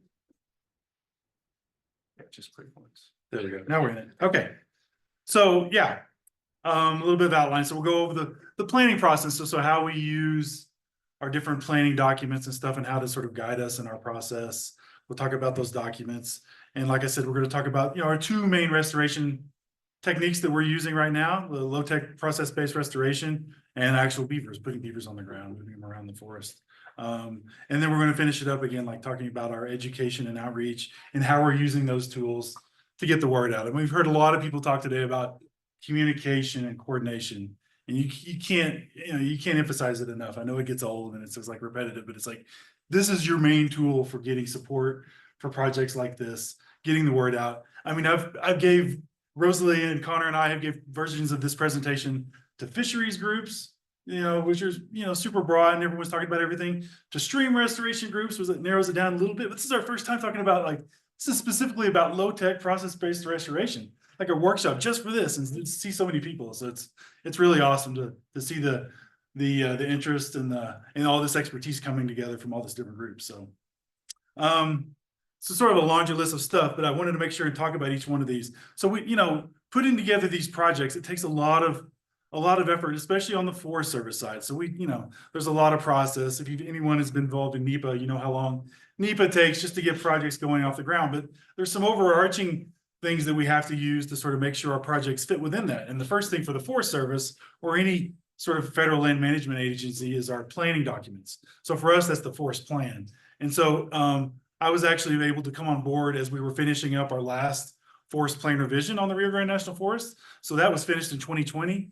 And being a part of that team to put together the forest plan, I was able to get some information in there that I wanted specific to stream restoration and wetland restoration and input things like species of conservation and concern. And we have these things called focal species. And so one of our focal species, or a key one, especially on the Rio Grande, is a beaver.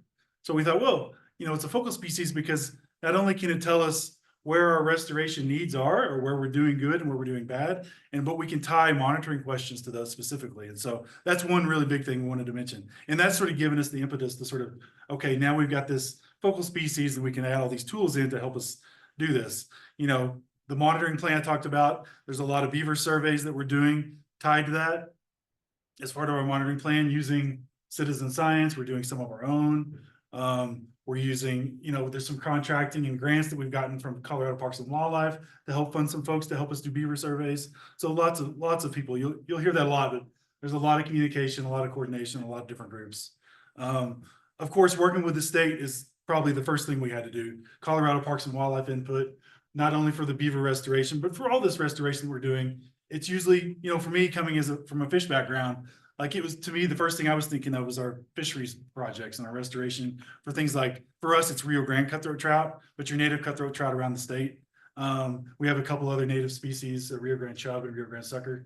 So that's the first thing I'm thinking of when I'm thinking about stream restoration, but it's everything, it's watershed restoration. So, talking to CPW, of course, talking to Division of Natural Resources and the water rights folks, keeping your water rights people involved. We saw a great presentation over lunch break. Like that's the important group. Like every group's important, but that's number one, of course, is talking to your water folks. Different types of models to help us determine where beaver presence absence is on the landscape before you go out and monitor. There's the BRAT model we've used. If you saw Sarah Marshall's presentation right earlier, she talked about the beaver heat map. And of course, local knowledge, talking to our permittees on the ground, talking to our other biologists, talking to our different users on the ground. They know where the beavers are. And so it's all that stuff has been helpful. And then of course these, we're putting together a lot of grants, and a lot of this work is done with outside sources and outside resources. And all these other groups have restoration plans of their own put together, including Connor's group. And so one of these is he mentioned, or we've talked about earlier, these stream management plans. So his group put together what they call these stream management plans for our 3 major systems in the valley. That's the Rio Grande, the Conejos, and Swatch Creek stream management plans. So those are some overarching plans that we're able to tie into, use that information to help us identify priorities for restoration projects. Like I said, there's lots of funding opportunities. There's a Southwest Rivers business plan through NIFWIF we've tied into and able to get some funds from that stuff. I've talked about the forest plan a lot. And so, and then when we get into implementation of projects, especially on the forest, inside the Forest Service, we have to be using these things they call watershed restoration action plans. So that's what these RAPs are, if you hear that term thrown around a lot. So we're trying to create a lot of times if these RAPs don't exist, we're trying to create ways to write these RAPs pretty efficiently so we can get a lot of these projects done on the ground. So that's a really brief and sort of snapshot of a lot of the planning that we're doing. And I'm going to turn it over to Rosalie now. She's going to talk a little bit more about the LTPBR part of it. Great. Thank you, Jason. Yep. Again, my name is Rosalie Reese. I'm the forest fisheries biologist on the Rio Grande National Forest. And just to give you a real brief general overview to start of our LTPBR program. We started this in about 2020. That's when things really got moving on the Rio. And the primary partners are the Rio Grande National Forest and the Rio Grande Headwaters Restoration Project, of course, with lots of other partners involved. And I will get into that in more detail. And then you can kind of see a breakdown of the year and the structures we put in that year. So 2020, just one structure, kind of a pilot structure just to kind of see how they worked. And then since then, kind of more and more structures each year. We do have 30 planned for this season. So we're right around, after this season, we should have right around 60 structures on the forest. And this is kind of a flow through of all the different partners and the different steps. It's not exhaustive, but I wanted to give a good overview of kind of our process and what we're working through as we implement this program. So you see the forest and the restoration project over on the left is those 2 kind of primary partners, and then it kind of branches out all these different things that we're working through.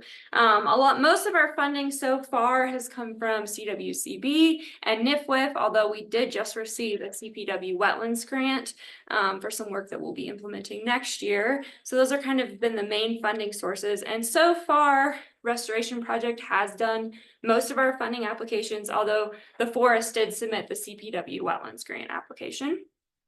The field surveys, we kind of split 50-50. We're both getting out there on the landscape, kind of evaluating areas that we think might be a good fit for LTPBR. Again, we're using a lot of those models that have been talked about previously in the workshop to kind of get ideas in our head of what might work. we're also talking to our timber people, our range people, all the other specialists on the forest, you know, just locals, whoever has an idea of where some restoration work might be needed, getting out there, kind of determining, putting all that together to determine sites. And then we're taking that site list for approval to both the Division of Water Resources and to CPW. So we want to make sure we have buy-in from both of those organizations. So once we kind of have this general approval from our local kind of regulatory folks, then we're going to start on our permitting and our environmental compliance.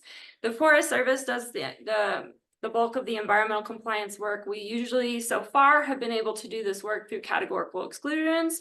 So that's an easier way to get through NEPA for us and has worked well. And then permitting through the Army Corps of Engineers. And then so once we have our NEPA in place and our Army Corps permits in place, then we do move to implementation. A lot of our implementation is done with just our local crews. If it's a small number of structures, you know, we can have 4 or 5 people out there and knock out a fair number of structures. But for bigger projects, we will use groups from the Volunteers for Outdoor Colorado group, and that has worked well. We're really lucky that we actually have a volunteer coordinator based on the Rio Grande, so that's a really great asset for us. We've also used other kind of conservation corps, Southwest Conservation Corps groups. There's a local group in the San Luis Valley called the San Luis Valley Goats, the Great Outdoors Action Team, so we've used them. And we have a new contract with E3KFM, the Kundalini Fire Management Group. And so we'll be working with them to implement some structures as well. So now I'm just gonna kind of run through some photos and talk about kind of successes, failures, what we've been learning as we're doing this.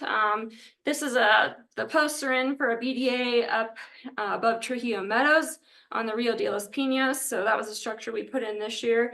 And this is kind of the larger end of systems that we're working on. And this was a Volunteers for Outdoor Colorado group, and I think it went really well. And here it is after the willow weaving is in. So, you know, these are pretty low profile structures. Really, this one hasn't raised the water level very much, but it is starting to slow things down. And we have some really good drone footage of this to kind of see how they worked over the winter and how they're looking this spring. This is an Ozark Creek down near the border of New Mexico. You can kind of see the structure over on the right-hand side of the screen where all the gear is laid out. And then the arrow is pointing to this whole kind of floodplain backwater area that was totally dry before we put the structure in. And now we have a lot of great floodplain inundation and side channel connection there. And this is the same structure, just a different vantage point. Again, you can see the arrow kind of pointing to that area that's been reactivated and a better close-up of what the structure actually looked like. And streams this size are responding really well for us. They respond very quickly, and the structures seem to be pretty resilient in streams this size. This is up on Sawatch Creek, and you can see 3 different structures there. The circle is one big area where we're getting a lot of overbank flow, and actually the structure all the way to the far right is one where we have seen beaver start to build on that structure. Last fall they had a food cache started, so we're really hopeful that the beaver are gonna start maintaining these for us. A lot of the structures that are in this area, we did rebuild a lot of them this last year. The runoff in 23 was really high, and we had a lot of structures that took some damage from that. So we did do a lot of maintenance this year. But these structures do seem to be working really well in the landscape. Here's kind of a Zuni Bowl rock dam structure we put in on an ephemeral system last year. We're starting to see a lot of erosion and degradation in this kind of ephemeral drainage up above a Rio Grande cutthroat core population. So hoping to kind of reduce the sediment load into that stream. I don't know why that's blank. So I've showed you a lot of success. Here's one that blew out last spring, and so this was one that we did rebuild, but yeah, most of this structure was taken out, and we were able to rebuild it. There's also some kind of smaller upstream pals associated with this structure. But yeah, we are on systems this large. We are seeing that they take a lot of damage, and we've kind of been changing up how we're staggering the posts and looking at, you know, maybe not doing stream spanning structures, changing things up a little bit. These are some structures from that first picture, back up on the Rio de los Pinos. These are from this spring, and so some really cool overbank flow and side channel formation and lots of riparian recruitment we're expecting from these structures. And all of these stayed intact really well, so that was great to see. Again, same system. We did see one that kind of halfway blew out, but overall these structures are working really well in the system and creating a lot of habitat heterogeneity for fish and overbank flow. So we're happy with those. Much smaller system here. This is the Big Spring system. It's kind of hard to see in this photo, but these structures have captured a massive amount of sediment, and really this entire area was the water was much deeper when these were installed, and they've really captured a ton of sediment, and a lot of riparian vegetation is starting to come back in. And this again is the same system, just showing how much that sediment has built up and degraded. So kind of some of the key takeaways so far, lessons learned on our LTPVR program. We are kind of evolving how we're building our structures based on the stream size and the flow that the system receives. You know, also taking into consideration the grazing permittees that are there, what other land management is happening, if there's infrastructure nearby. We are seeing that our smaller streams do tend to respond faster. The structures are quite resilient. The larger streams, I think there's just more variability in our success on those, kind of still learning what works best. We have found that putting structures in the middle of meanders does not work very well. And then through all of this, just communicating with our partners, our successes and failures, going back to CPW, talking to them about what worked, what didn't. Same thing with DWR. And we've been calling it cautious optimism. We're kind of building momentum slowly, kind of, you know, putting a few structures out, seeing how they work, learning from those, and kind of continuing to build that momentum. And I think the pace at which we've done this over the last 4 years has given all of the partners time to get comfortable with what we're doing and to see how it looks on the landscape. I think one of the biggest challenges, which has been talked about, is just the timing of it all, like getting your plans in order, doing the internal or Forest Service, you know, NEPA compliance and permitting, and working with funding timelines and work crew availability. So all of that is a bit of a jigsaw puzzle, but you know, we're getting there and we're getting work done. So it's working. And then just keep in mind all the permits and reporting that kind of go along with all this work. Your certificates of completion with the Army Corps, your annual monitoring reports, you know, our internal Forest Service monitoring for grant reports. And so kind of, you know, making sure to come full circle and tie back in with all the different partners and funding and all of that stuff. So yeah, and with that, I will turn it over to Connor to cover the beaver program. Great, thank you. Yeah, I'm not sure, you know, I have to give Rosalie and Jason credit for a lot of this presentation, just because I've been busy, and somehow I also got stuck with the best part, which is talking about beavers. So thank you. So as part of our first sort of round of grants, we wanted to build upon some internal Forest Service beaver trapping that had happened back starting in 2017. Rosalie said, you know, our LTPVR stuff started in 2020, but before that, there were a few relocations between 2017 and 2021 that really built a foundation for creating a more perennial program that we have now. Jason can definitely talk about that if anybody has questions later. But beginning in 2022, we wanted to sort of give a list of sites, potential release sites to CPW. The way in which we went about doing that per the regulations that were given to us was an individual application. So we sent one trapping location and one release site to CPW. It took over a month, and by the time we got approval, the beaver had moved on to a different parcel, and we were just a little bit out of luck. So we attempted trapping in the original location, got one beaver, and therefore our 2022 stat was one beaver. I still hope he's hanging in there somewhere. He did not hang around the release site, unfortunately, but something tells me he was pretty wily. But so after that sort of lack of success, what we did was we got everybody to the table. Primarily CPW, but also our trapper with APHIS and a couple of other people in the APHIS organization, and then just some local, my organization and some other local leaders. And we just came to the table and said, how can we do this in a way that you feel comfortable with, that can also be scaled up? And we arrived at more of a blanket application that can be submitted much like the individual application, where all of our potential trapping locations were predetermined, all of our potential release locations were predetermined, and they can approve all of those at once.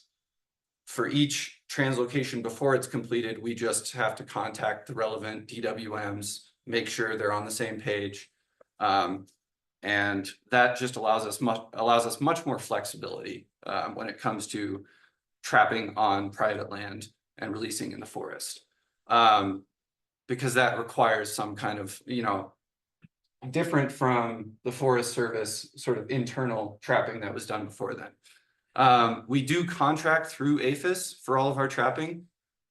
Forest Service had an existing agreement for trapping before the program, but then starting in 2022, the restoration project contracted with APHIS, and we're essentially paying the APHIS trapper rather than a landowner paying the APHIS trapper. So you get quite a bit of interest in that way when the landowner that would have otherwise paid to have APHIS trap and euthanize beavers is now getting free services.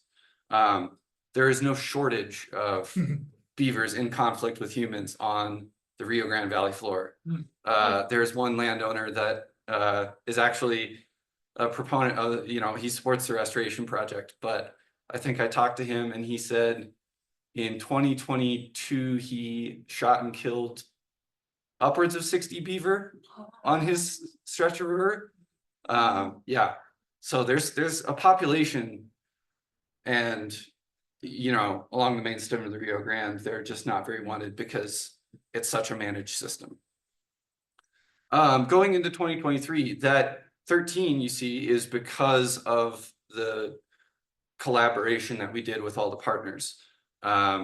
It still came a bit later, so we were a little bit rushed into action. Our trapping window is June 1st to September 1st to kind of avoid issues with kidding. And we ended up doing all of those 13 beavers, I believe, in the last 3 weeks of August. So it was a bit of a mad dash, but and then in 2024, some things to note is that we're going to be changing up our logistics for temporary holding. I know that's a big question for a lot of people looking to start. What we have been doing is having the trapper trap and immediately hand the beavers over to us, and we either take them to a wildlife rehab center that is funded by CPW, or we direct release them if there's no issues with disease transmission onto the system that we're going to.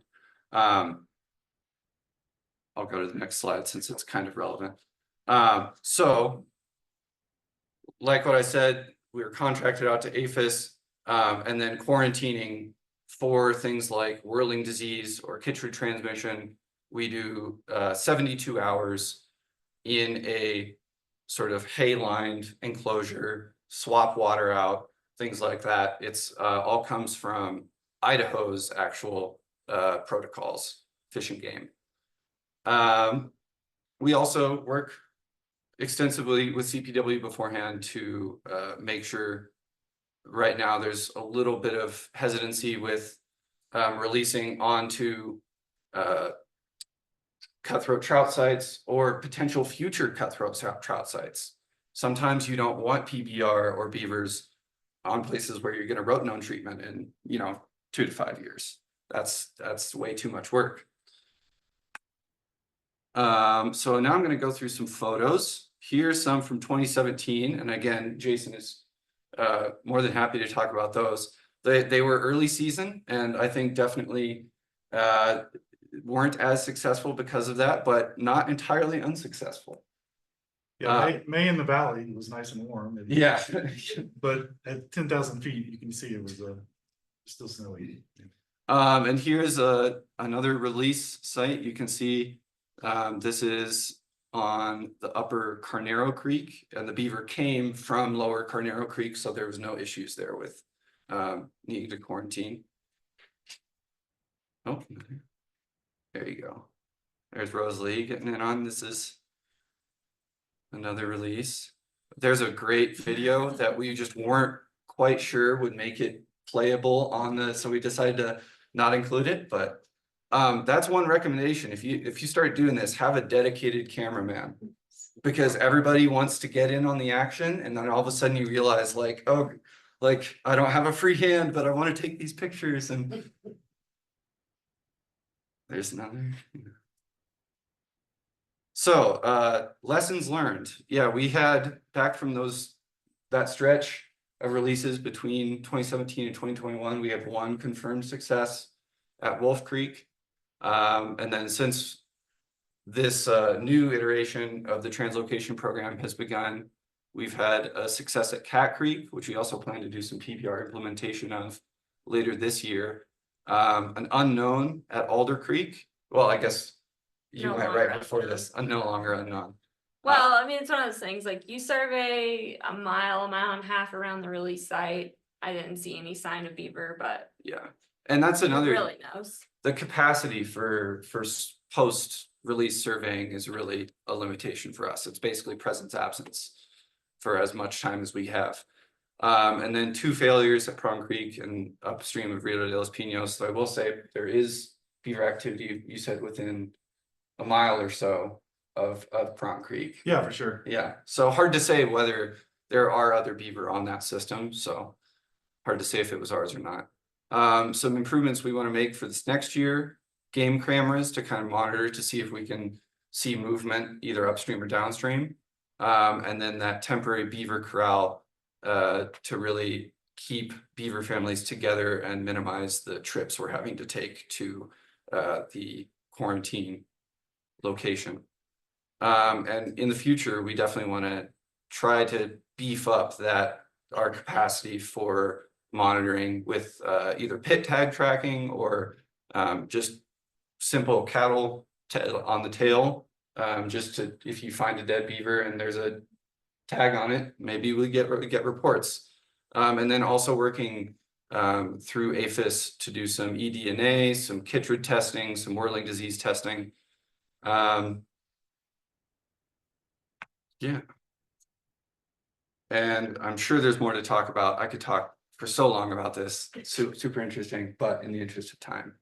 Okay, I'll finish it up. Yeah. So there's been several folks, I don't know which room you guys were in, but if you were in here, there's a lot of folks that talked about outreach and education. So I'll go through this quickly, but I mean, we use a lot of different tools and tactics for getting our word out. We have these Forest Service presentations that we do once a month, which are great. We call them the special series. So I know Rosalie's done one, I've done a couple. We'll go in once or twice a year and talk about beavers or talk about stream restoration or talk about fish. And so it's great. You get a lot of public interest. You know, we haven't really talked about our local Trout Unlimited chapter, but they're helping us with a lot of different projects, and a lot of that work sort of helps us, at least tangentially, a lot with this beaver work and this stream restoration. Adams State University is a great local resource. Always try to tie them to your local university. If for no other reason, you get a lot of good youthful help that wants to volunteers that want to come out and help you on your project. Yeah, so you know, everyone loves to hear the story. I mean, this is one of our VOC, no, this is our SEC crew that helped us last year. So getting folks out on the ground to help you, and you know, people love this work and it's great. So we haven't really talked about snorkeling. So in the Forest Service, we have a snorkeling program, which is great. It's like funded through the Washington office. we don't get there's not a lot of funding available internally in fisheries and wildlife, but this is one of the like, hey, we'll give you some waders and snorkels. Do you want to take some high school students out? So of course we're out and we're like, okay, well, what's our message? Our message is about clean water. Where's your water come from? Water protection, stream restoration. We use it to talk about beavers and, bug sampling and all sorts of fun stuff. More going out with students, local, this was probably like the youth camp, right? Or was this the high school students? Yeah, it was the Beaver Creek Oh, yeah. Conservation. Yeah. Camp. So, we just use all these opportunities to talk about these restoration projects that we're doing, and plus teach the kids, and they teach us stuff about all the different, where all this stuff comes from. Yeah, what is working? I mean, I'm probably dating myself a little bit, but like, I think a good example of this is like, I always love that movie Office Space. Like 1 or 2 partners is great, but you can always do more, right? I mean, we don't even have them all on here. There's like 15 or 16, and we're not even talking about the private landowners and the permittees. And so anyway, if you think you have enough partners, you probably don't. Go get some more. So I think that's it. So yeah. Okay. Amazing. Thank you, guys. Thanks. All right. All right. Well, next we're going to shift from the Rio Grande National Forest to the White River National Forest and the partnerships that have that are in place now and building on that forest to do river restoration.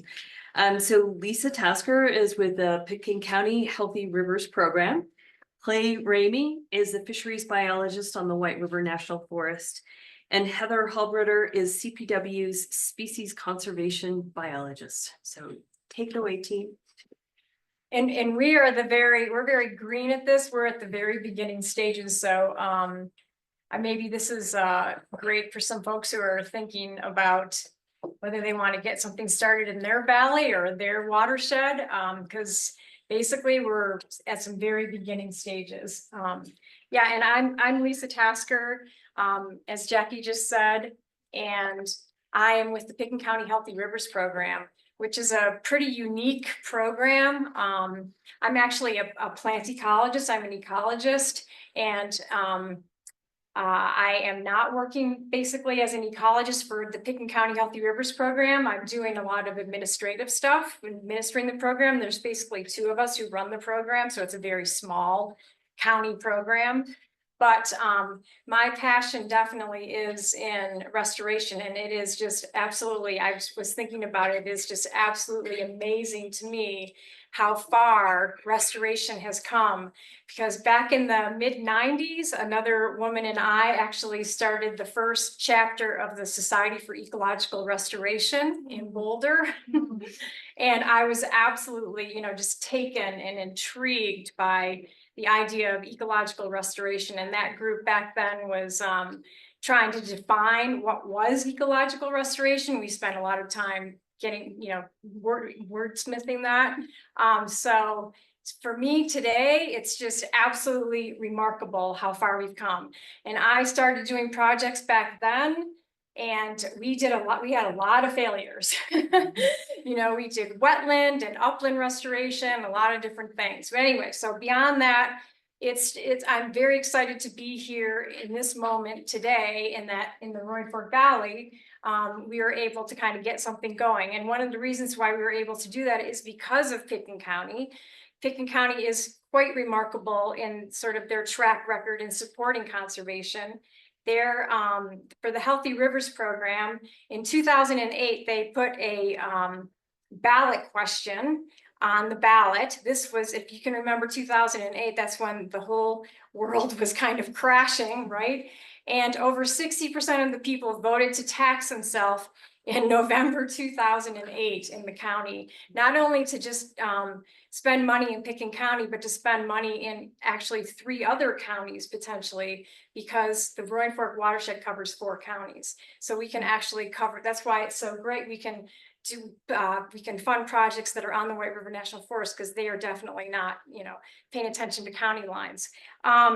So anyway, so that's a little bit of background. So the Healthy Rivers Program was able to go to the Forest Service and say, hey, you know, how about beavers? You know, they're definitely, I mean, they, Ben Goldfarb and Eager and all those things helped put a lot of this on the map. I was doing riparian restoration work at the time, a lot of other kinds of work too as well, botanical work, but so it was fun to get to, I worked on the Healthy Rivers, I was a board member for the Healthy Rivers program since its inception in 2008 until 2021.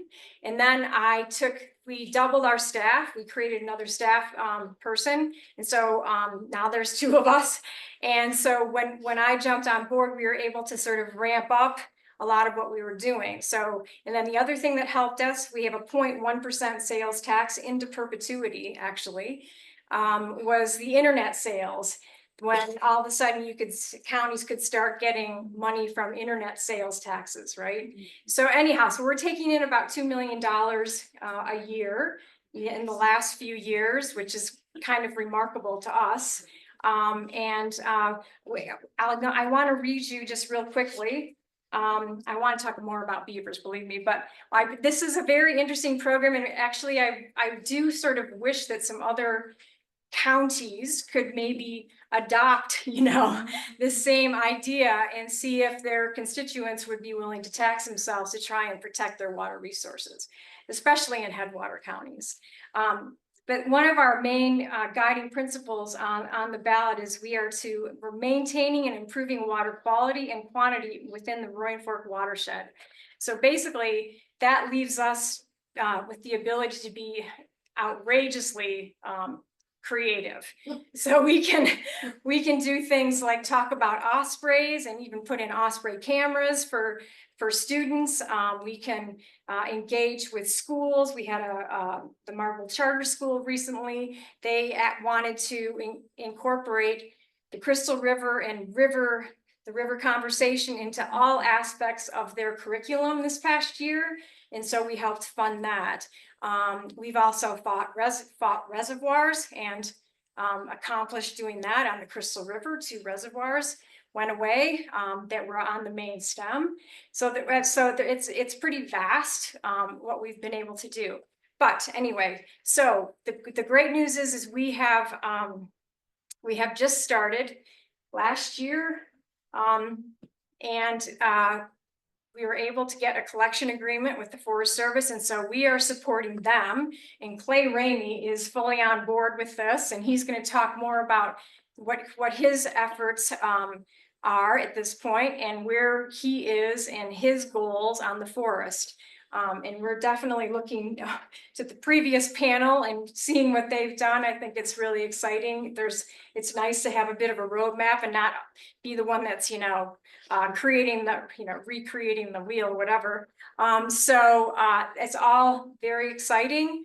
And yes, I have to also say that right now, with these hot temperatures that we're having and how the world, the whole planet is heating up so quickly, I just feel like we're in this space where beavers are something, and beaver mimicry is something that is a positive and so wonderful, and we're so fortunate that we actually have just kind of climbed on board and understood that they're just making a comeback, like from the trapping days of 200 years ago, whatever it is, and that we can continue to work with them, and that we're in a Headwaters County, so we have a great amount of opportunity. So anyway, we are in the beginning stages. I'm going to let these guys go ahead in a second, Heather and Clay. But the other interesting thing is we do have a local group of people who are, it's a coalition of the willing, people who are very interested in supporting beavers, from Audubon, we've had people, well, obviously from the BLM, and we have CPW. CPW's up here today, Heather, and some of our other nonprofits, our local nonprofits. And I fully expect that, we will end up bringing in one of our volunteer nonprofits, Roaring Fork Outdoor Volunteers, eventually. We've had Wilderness Workshop engaged. That's another nonprofit in our valley.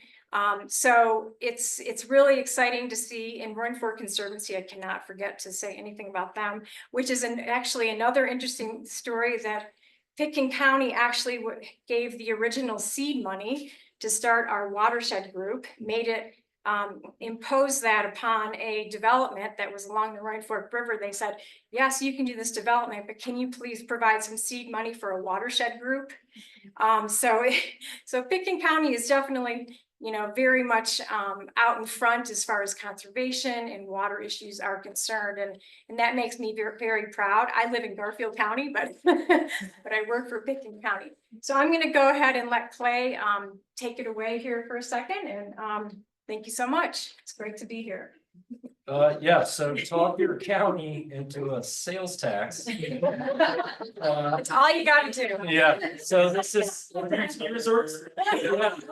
Yeah, That's be helpful. careful what you ask for. Yeah, that's exactly right. Um, It's a very tiny one though, very tiny. But so, yeah, so we're fortunate that we have, that Pitkin County has got some cash. You guys are writing grants for things, and that's a whole other ballgame. But the county and Lisa, it's like the easiest sales pitch ever. People at work are like, ooh, you gotta go talk them into giving you money. I'm like, no, just tell them, I'll give them a number.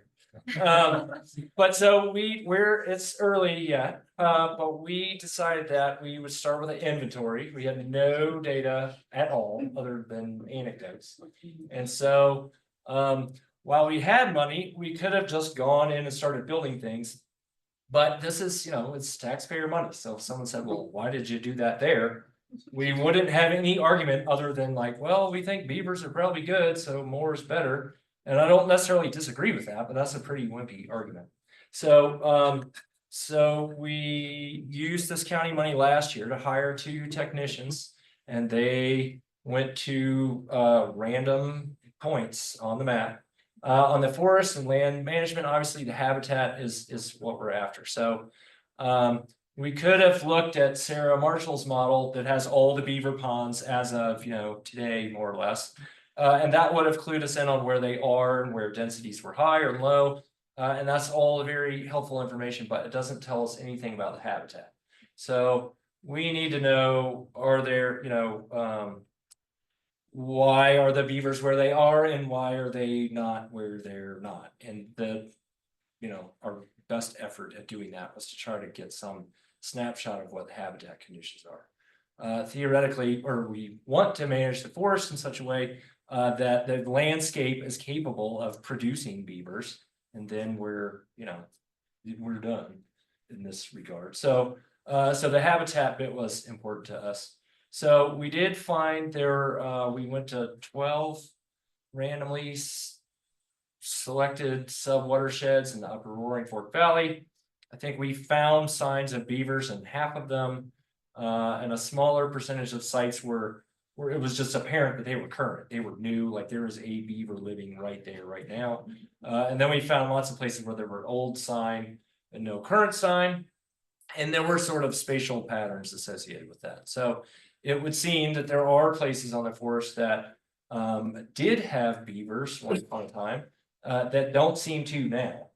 And it looked like vegetational succession was probably part of that, which could be sort of a lack of fire, turning over and creating new aspen stands. So that's maybe an issue, and just change over time. So you can go to a creek now and it's whatever, 9% slope. That's really high energy, like a beaver, not going to do very well there.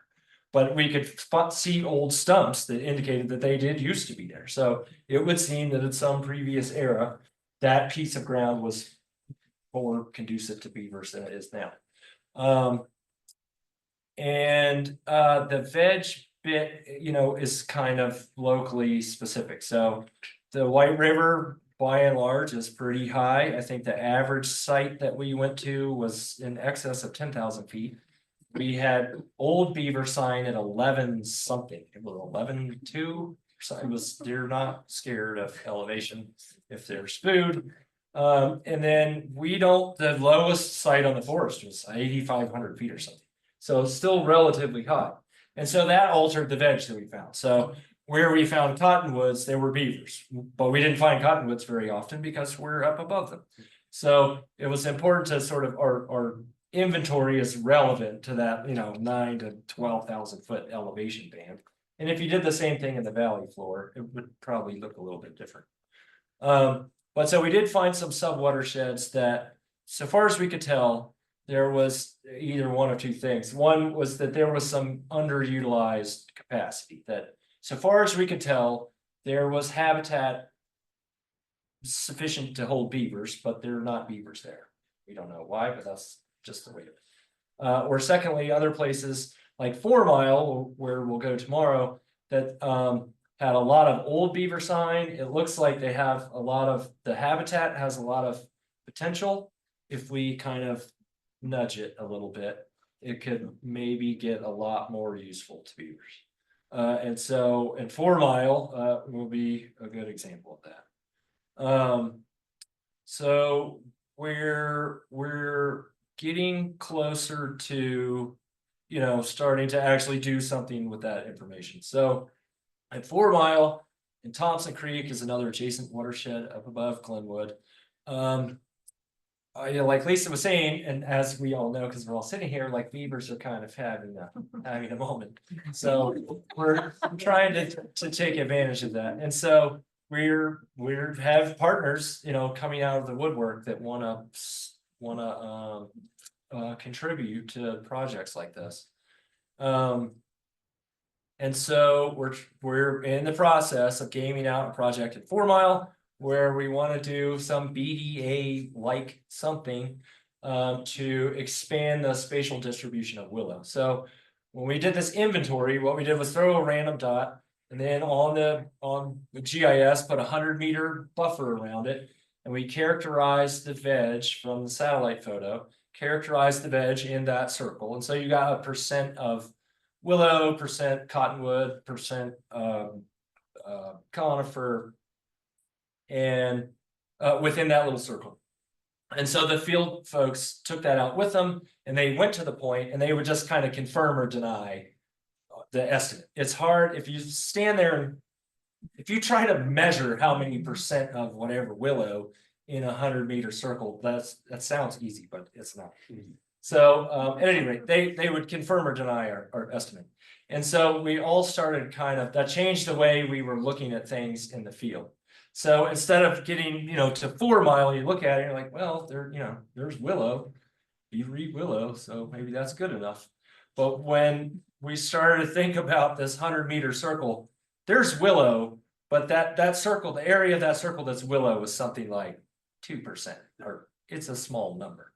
Well, so in the places that we did find occupied by beaver, those circles were more like 15% below. So it gave us at least kind of a rule of thumb to sort of evaluate what it was that we were looking at.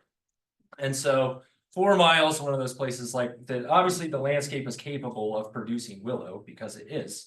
But so you find little willow and you find big willow. You don't find stuff in the middle. It's not making it.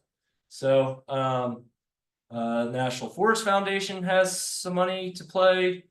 The county's still in. This is up on the forest. It's grazed. The permittees are willing to participate in sort of more holistic effort at this piece of ground. They just got fencing, and so I think no one thinks that that's going to solve every problem. But the status quo is not ideal either, and so that's another tool that they can bring to bear. And like they paid for, they got grants to pay for it, so it didn't cost the forest a nickel. When we do get a project budget, where off-channel water is among the things that we'll be putting on the list to reduce the pool of that riparian area. We'll have to fence off some of it.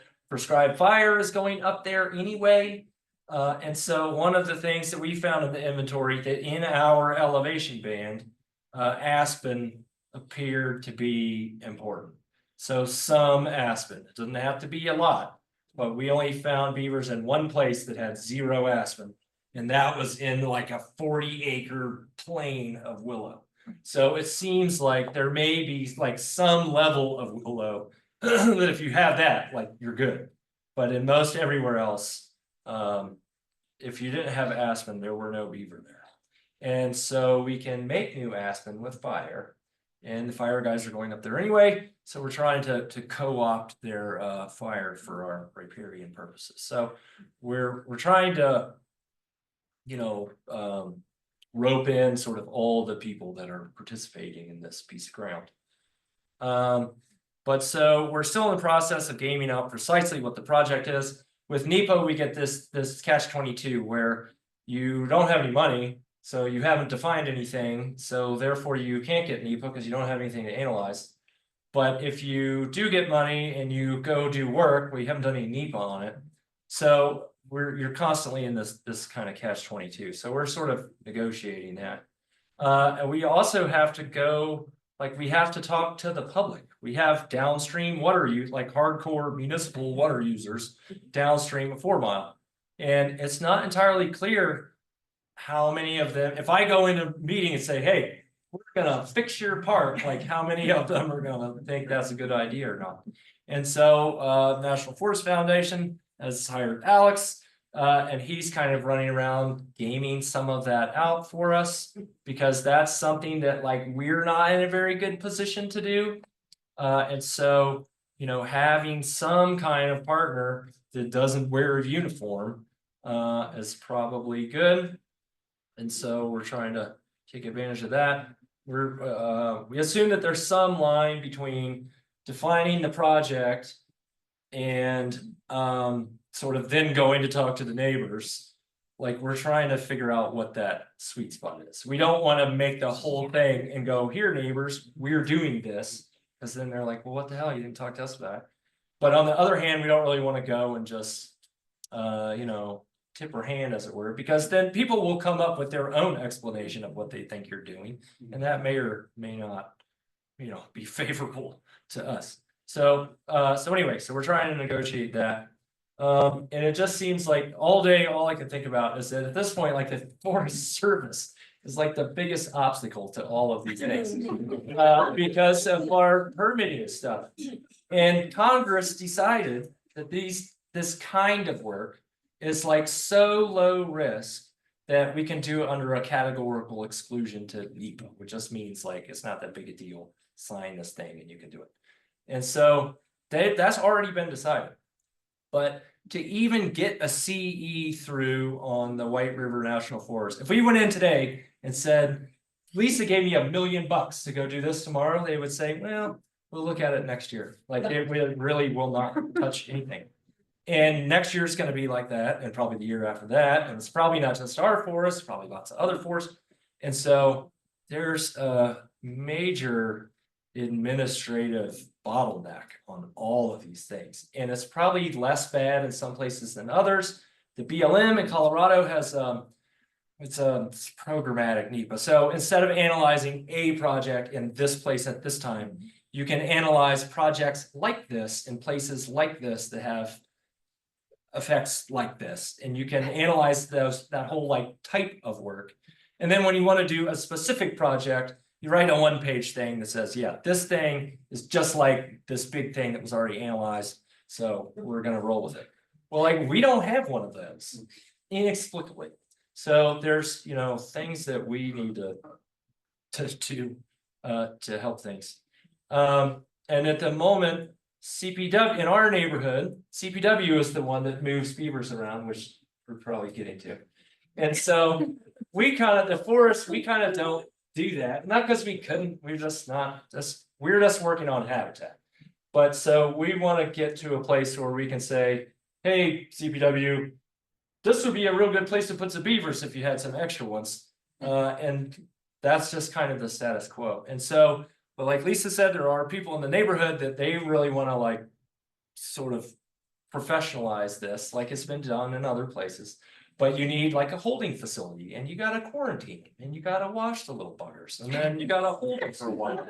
And so we can't do that. We don't have one of those. Why are you a scrub brush? Well, maybe we're not there yet. So anyway, so there's that. And I don't know, maybe And we'll one, hear and more about. one other where issue we're gonna too get is beavers. we're in an area where housing is so cheap. Very easy to find, so it's really easy to get, young people attracted to this area. When you have to pay maybe about $4,000 a month in rent at the lowest end. So yeah, and obviously, ideally, it would be fabulous to have some sort of new nonprofit. We have plenty of nonprofits that could hopefully help us, take care of this from beginning to end with a holding facility and kind of like the Meet Thou Beaver Project up in the Northwest in Washington State. I mean, we dream of that, but anyway, but yes, and CPW. When we have been doing our local outreach for everybody anybody who wants to come to the table to talk about beavers and supporting beavers, we want to make sure that CPW is at the table and wildlife services and those folks. So Heather was invited to come here today. Strong-armed, no. The Forest Service isn't the only one holding things up. Right, that's so. right. And so here's Heather. Yeah, so I'm a wildlife biologist. I'm based out of Hot Sulphur Springs, but I work Grand County, Summit County, and I work out of our Glenwood Springs office as well and help everyone out. So I got tasked to do this, but Peter is our DWM that is local, and Kendall is our fisheries biologist that most people probably know too, that have a much greater idea or generalization of this area than I do. But with that, I will speak on behalf of what the entire state is trying to do, and I'm super curious to figure out who you guys are talking with our agency. So we are on the path. We do recognize all the great work that people are doing and that are super interested in with beavers and habitat restoration and stuff like that. The state hasn't seemed to have a big statewide standardized structure for that. So we hear of stuff going on in other areas, and in the areas I work in, nothing is happening basically, or we're very cautious. We have a procedure of what to do, and right now it's working locally with our DWM and with our AWM and trying to analyze things at that level. Because of all the pressure from outside groups and things like that, we are tasked to do a beaver management plan statewide, so that will be coming. But it's a little slow, much like Forest Service. And right now the state has bombarded with a lot of different things, in case you haven't watched the news. So be patient, I guess, is the key to that. And we are convening an internal beaver working group as well, statewide employees. And so I will be on that, as I was told this morning. So, so that'll be helping move things along. But it's still gonna be a long time coming. And so and these are great conversations to have, and I would say, like, to start off, work with your local officer, go to them first, see what you can come up with for ideas. The state does have concerns with just willy-nilly relocating beavers, for sure. There's a lot of aquatic nuisance issues, disease issues and stuff like that. And truthfully, there's a lot of evidence that shows the relocation isn't 100% successful for the beavers as well. So it gives them a chance. But what is the outcome of that? And so there's some studies looking at that and stuff. I was out in Utah with their holding facility and working with those guys at Utah State. It's a lot to undertake, and it would be a lot for our agency to just develop a holding facility right away, kind of thing. So that may be down the road. So with that said, the best thing that everybody can do, and what we're trying to encourage and think outside the box of how we can do it, because as an agency, we don't necessarily go out there and do the work, but the coexistence with beaver piece is critical right now. Like, that's the most bang for your buck. If there is an area, because we do have a lot of nuisance beavers, it's not like there's so few beavers in this state that we have to like save every single one and bring them to a certain area. So where they are at, is there a way to live with them and coexist with them where they are? I deal a lot with the Fraser Valley, and you build a town along that huge riparian valley, and you're gonna have moose and beaver for eternity, and so you've gotta find a way to live with it, and there's constant calls about beavers there, and even if you remove them all and take them somewhere else, beavers will come back in and find that area. So if there are ways to do that coexistence piece, that's super helpful right now, and that's what we can do in the immediate future. And long term, we will be working with groups, and Clay and the work that they're doing is helpful as well, and analyzing that habitat ahead of time. So then maybe when we do get down that road where we do have nuisance beavers and we do determine a way to move them effectively to where they have a better success rate, we have habitat available for that on the Forest Service. So that's kind of the little piece for the state puzzle. But apparently you guys have pulled this off down in your neck of the woods already, sort of, so. I have questions. I know. We have no questions, yeah. And just really briefly too, so we're working in our watershed. I've got this booklet. We are putting out this booklet, to Healthy Rivers about damn time. And it also has some coexistence. I was adamant that we would put in some drawings that have already been done for doing some coexistence structures. They're actually in the book. This will be online as well. A lot of this is to hand out to students, like high school students, maybe middle school students as well, and also our caucuses. But we are also trying to push very hard for coexistence, because I know that the whole living with wildlife issue is, a really big deal. And I think that I love that push with CPW. And anyway, so yes, coexistence, we're really trying, because they've already had many discussions have happened in the conferences that I've been to, talking about, if you can do coexistence, it's a lot cheaper than removing them every year, right? I mean, you guys have probably all heard this many times, but I'll just say it again. So that's another good selling point. One of the things too, like I'll get calls and people, I want to remove this beaver, but I don't want to kill it. And right now, our recommendation is basically lethal control, because we don't have the capacity, we don't have the option. And so we tell them either, hey, here's the resources to try to find a way to coexist with it, but we don't go out there and do that. So if any of you guys are involved in any groups or anything like that, or have any ideas, one of the best things that I could see that could help some of our guys is working with a group that is able to go out and do some of those coexistence strategies, and work with some of those landowners and stuff like that, because I would love it. But what? Sorry, Go ahead. Next door, I was in the other talk, and they did point out, I've not been to this website, I'm a fish biologist. I don't spend that much time with beavers, as much time as I have lately. Except when you shop them. The Beaver Institute, I guess they've got some Yeah. online resources. Yes, so that's, And so people who can be resources, so. yeah, so locally though, like exactly. Yeah. And so that's is Allie over there? Yeah. Let's talk, okay, yeah, and so they are pulling off some of that stuff in Gunnison too. Yep. And so they train people, they actually train But people. I'm a local resource, yes. And there's a big conference, Beaver Conference in October in Boulder and all this, so that stuff is out there. And it's just right now, it's hard when I get a call, the DWM will call me like, oh, I've got this guy with an issue, what do we do? And it's like, well, they can destroy the dam, they can remove the beaver, knowing it'll all come right back, or here, try some of these coexistence techniques, and we can give them those resources, but we don't have the capacity to go out there and do it to help them as much as I would love to be able to do that. So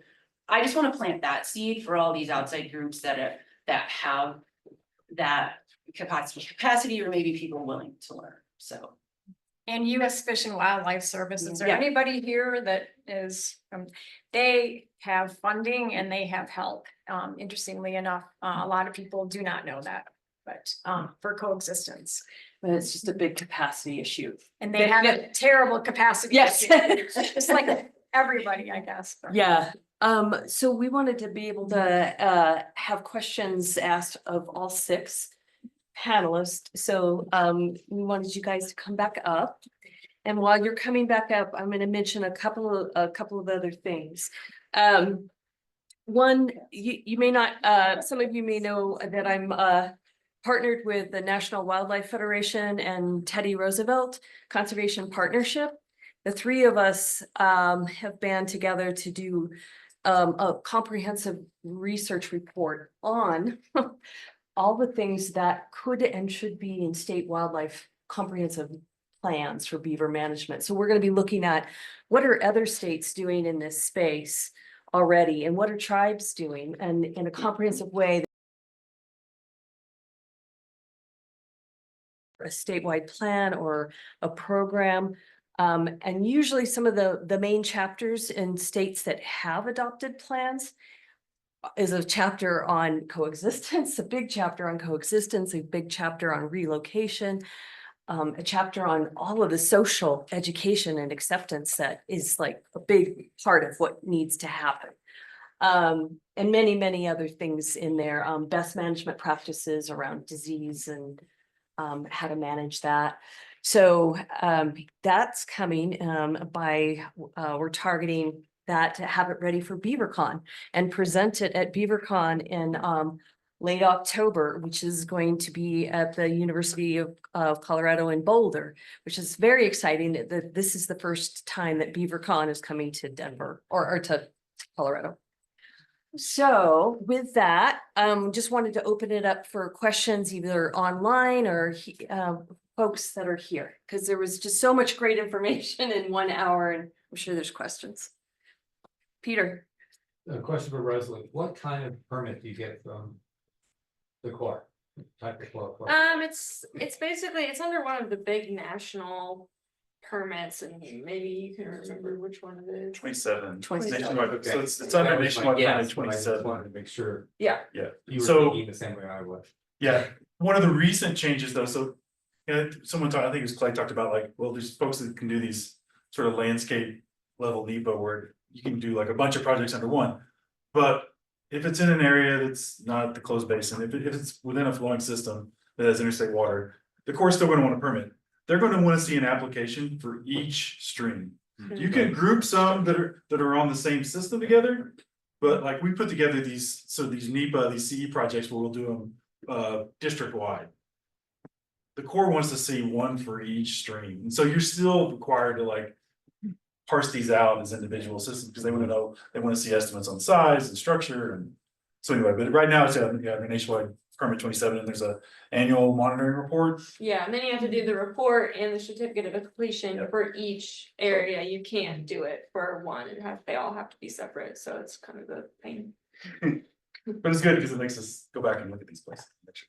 Except we do have a benefit in areas of the Rio Grande because we have the closed basin, which is like no longer considered part of WOTUS.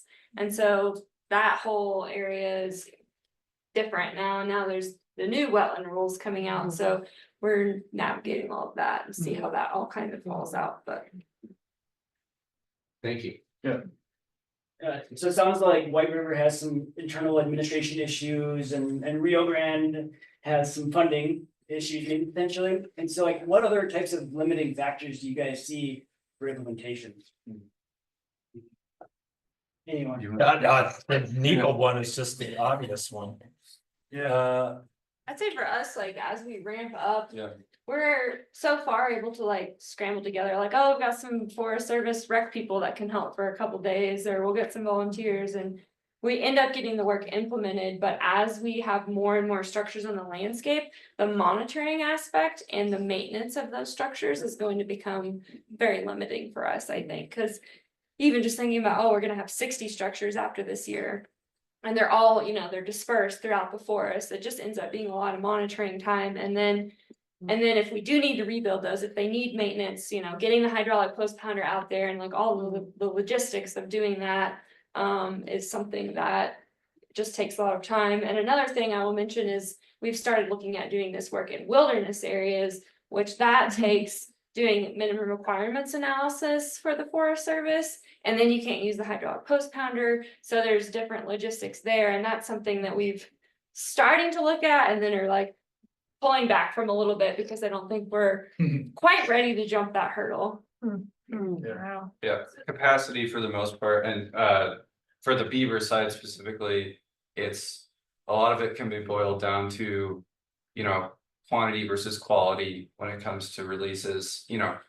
From the perspective of CPW, it's like you want to have that 3-day quarantine period when there's any question of moving beavers between different watersheds. You want to have, good husbandry practices when they're in that quarantining period. And the more of that you do, the more you limit yourself. We're not airdropping beavers from plants. And you could make an argument for both directions. But yeah. When you guys are picking out your locations for PDAs, what are you using to identify those locations? And what are your project goals? Are they beaver oriented, or is that the big driving goal, or are there other goals that are bigger drivers? I would say there's a lot of goals. Yeah. I mean, it's in our forest plan, we have a certain amount of stream miles we're trying to restore in 15 years. So that's one really obvious one. But I mean, getting more beaver on the landscape is definitely part of it. We're also definitely looking at habitat for Rio Grande cutthroat, as well as just recreational fisheries, and then chub and sucker if those are in that area as well. But like overall riparian health, I think is one really big goal as well, just watershed health in general. And then one of the limiting factors I think of as a biologist is there whirling disease already present in the stream, because a beaver dam is going to amplify the production of parasites. Yeah. Are you filtering out those locations? That's something we're looking at when we're moving beaver. Like, we're not going to be moving like whirling positive streams to non-whirling positive areas. But then also, looking at what's already in the system, and that's a lot of what we're talking to CPW, the local fisheries biologist, as well, because he's able to track all of that a lot more closely than we are. So definitely talking to him and making sure, like, yes, is this, getting his approval of like, yes, this is an appropriate location in terms of what the management goals for the fisheries are. There could be other things, like maybe a foreseeable cutthroat reclamation. Well, yeah. And we usually end up battling beavers through. Yeah. Well, we've definitely talked about that too, because we've got this long-term cutthroat restoration plan in place. Yeah. And we're like thinking like 5-6 years ahead. Yeah, so we already know where all these, the next sort of wave of potential projects are, and so we've got that in the back of our mind too, so. Yeah, because I think they're great for cutthroat, but not before they're there. Right.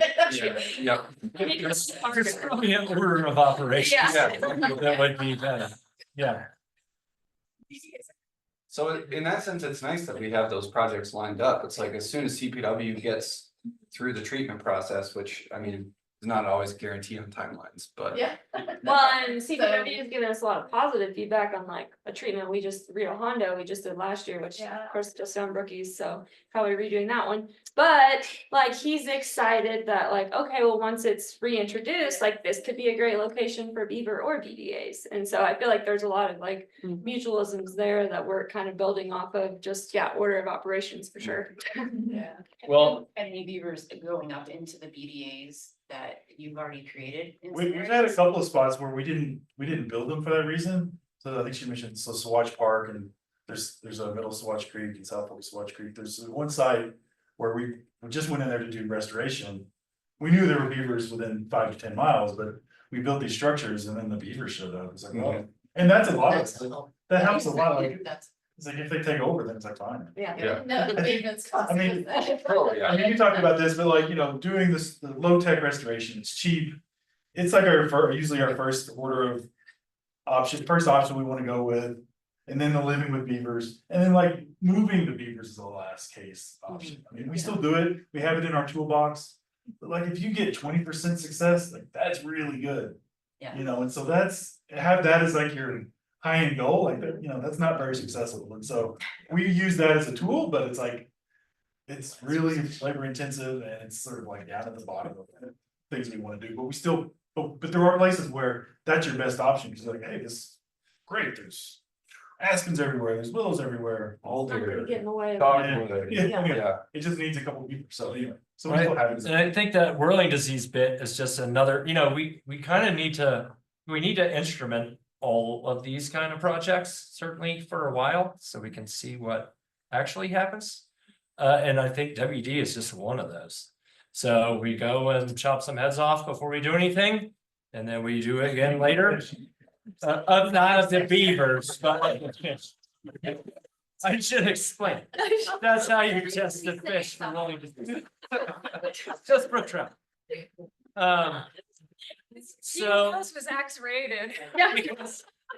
Well, because we need to know, like, I don't think the risk of WD should mean that like we ought not go do anything, but we should just do it and pay attention to what happens or not.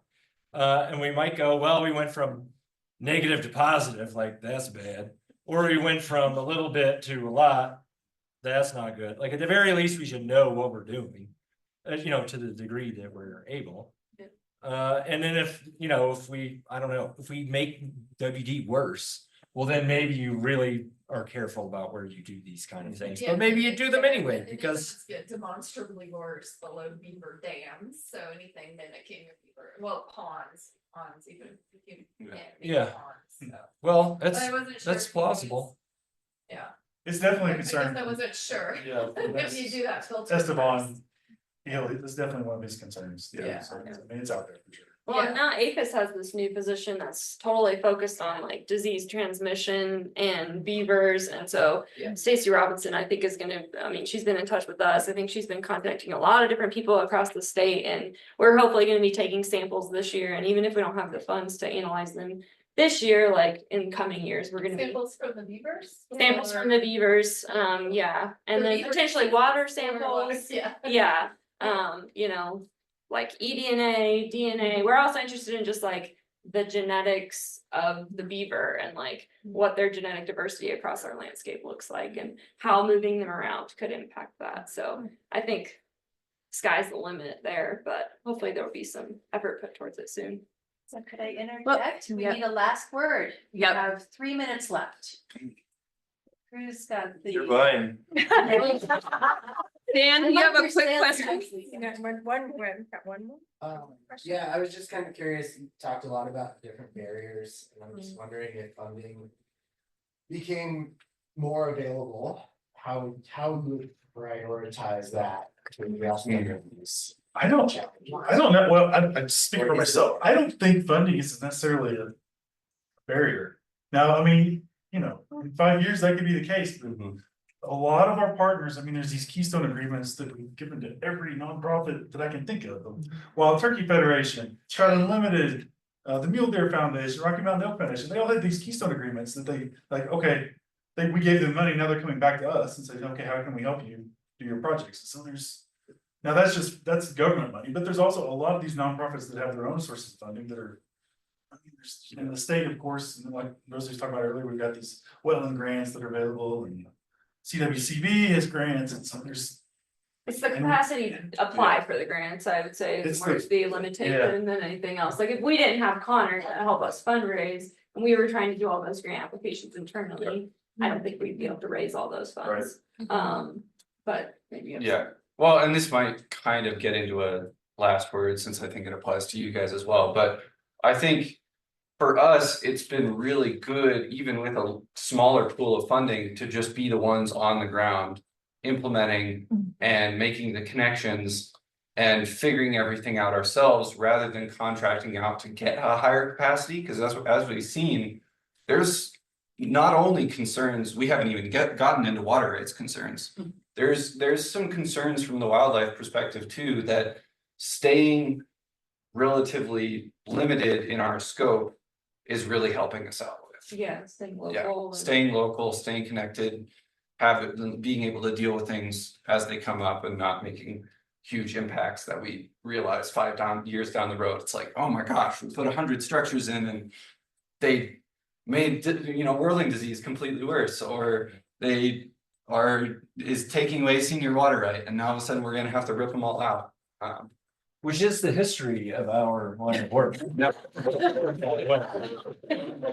It is. So we entered this river. Clean streams for a long time. Yeah. We added lots of Let's new just straighten critters. this out. This It'll is be our fine. usual.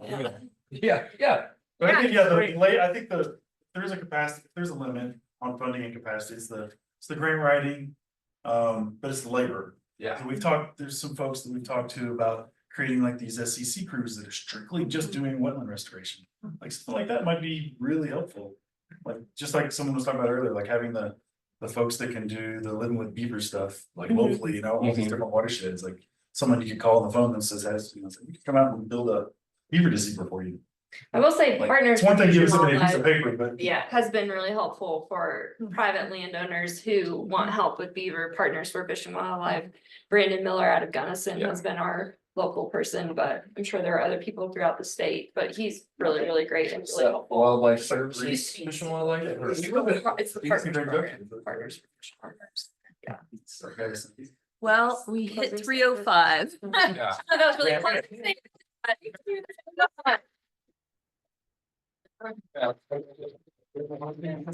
Yeah.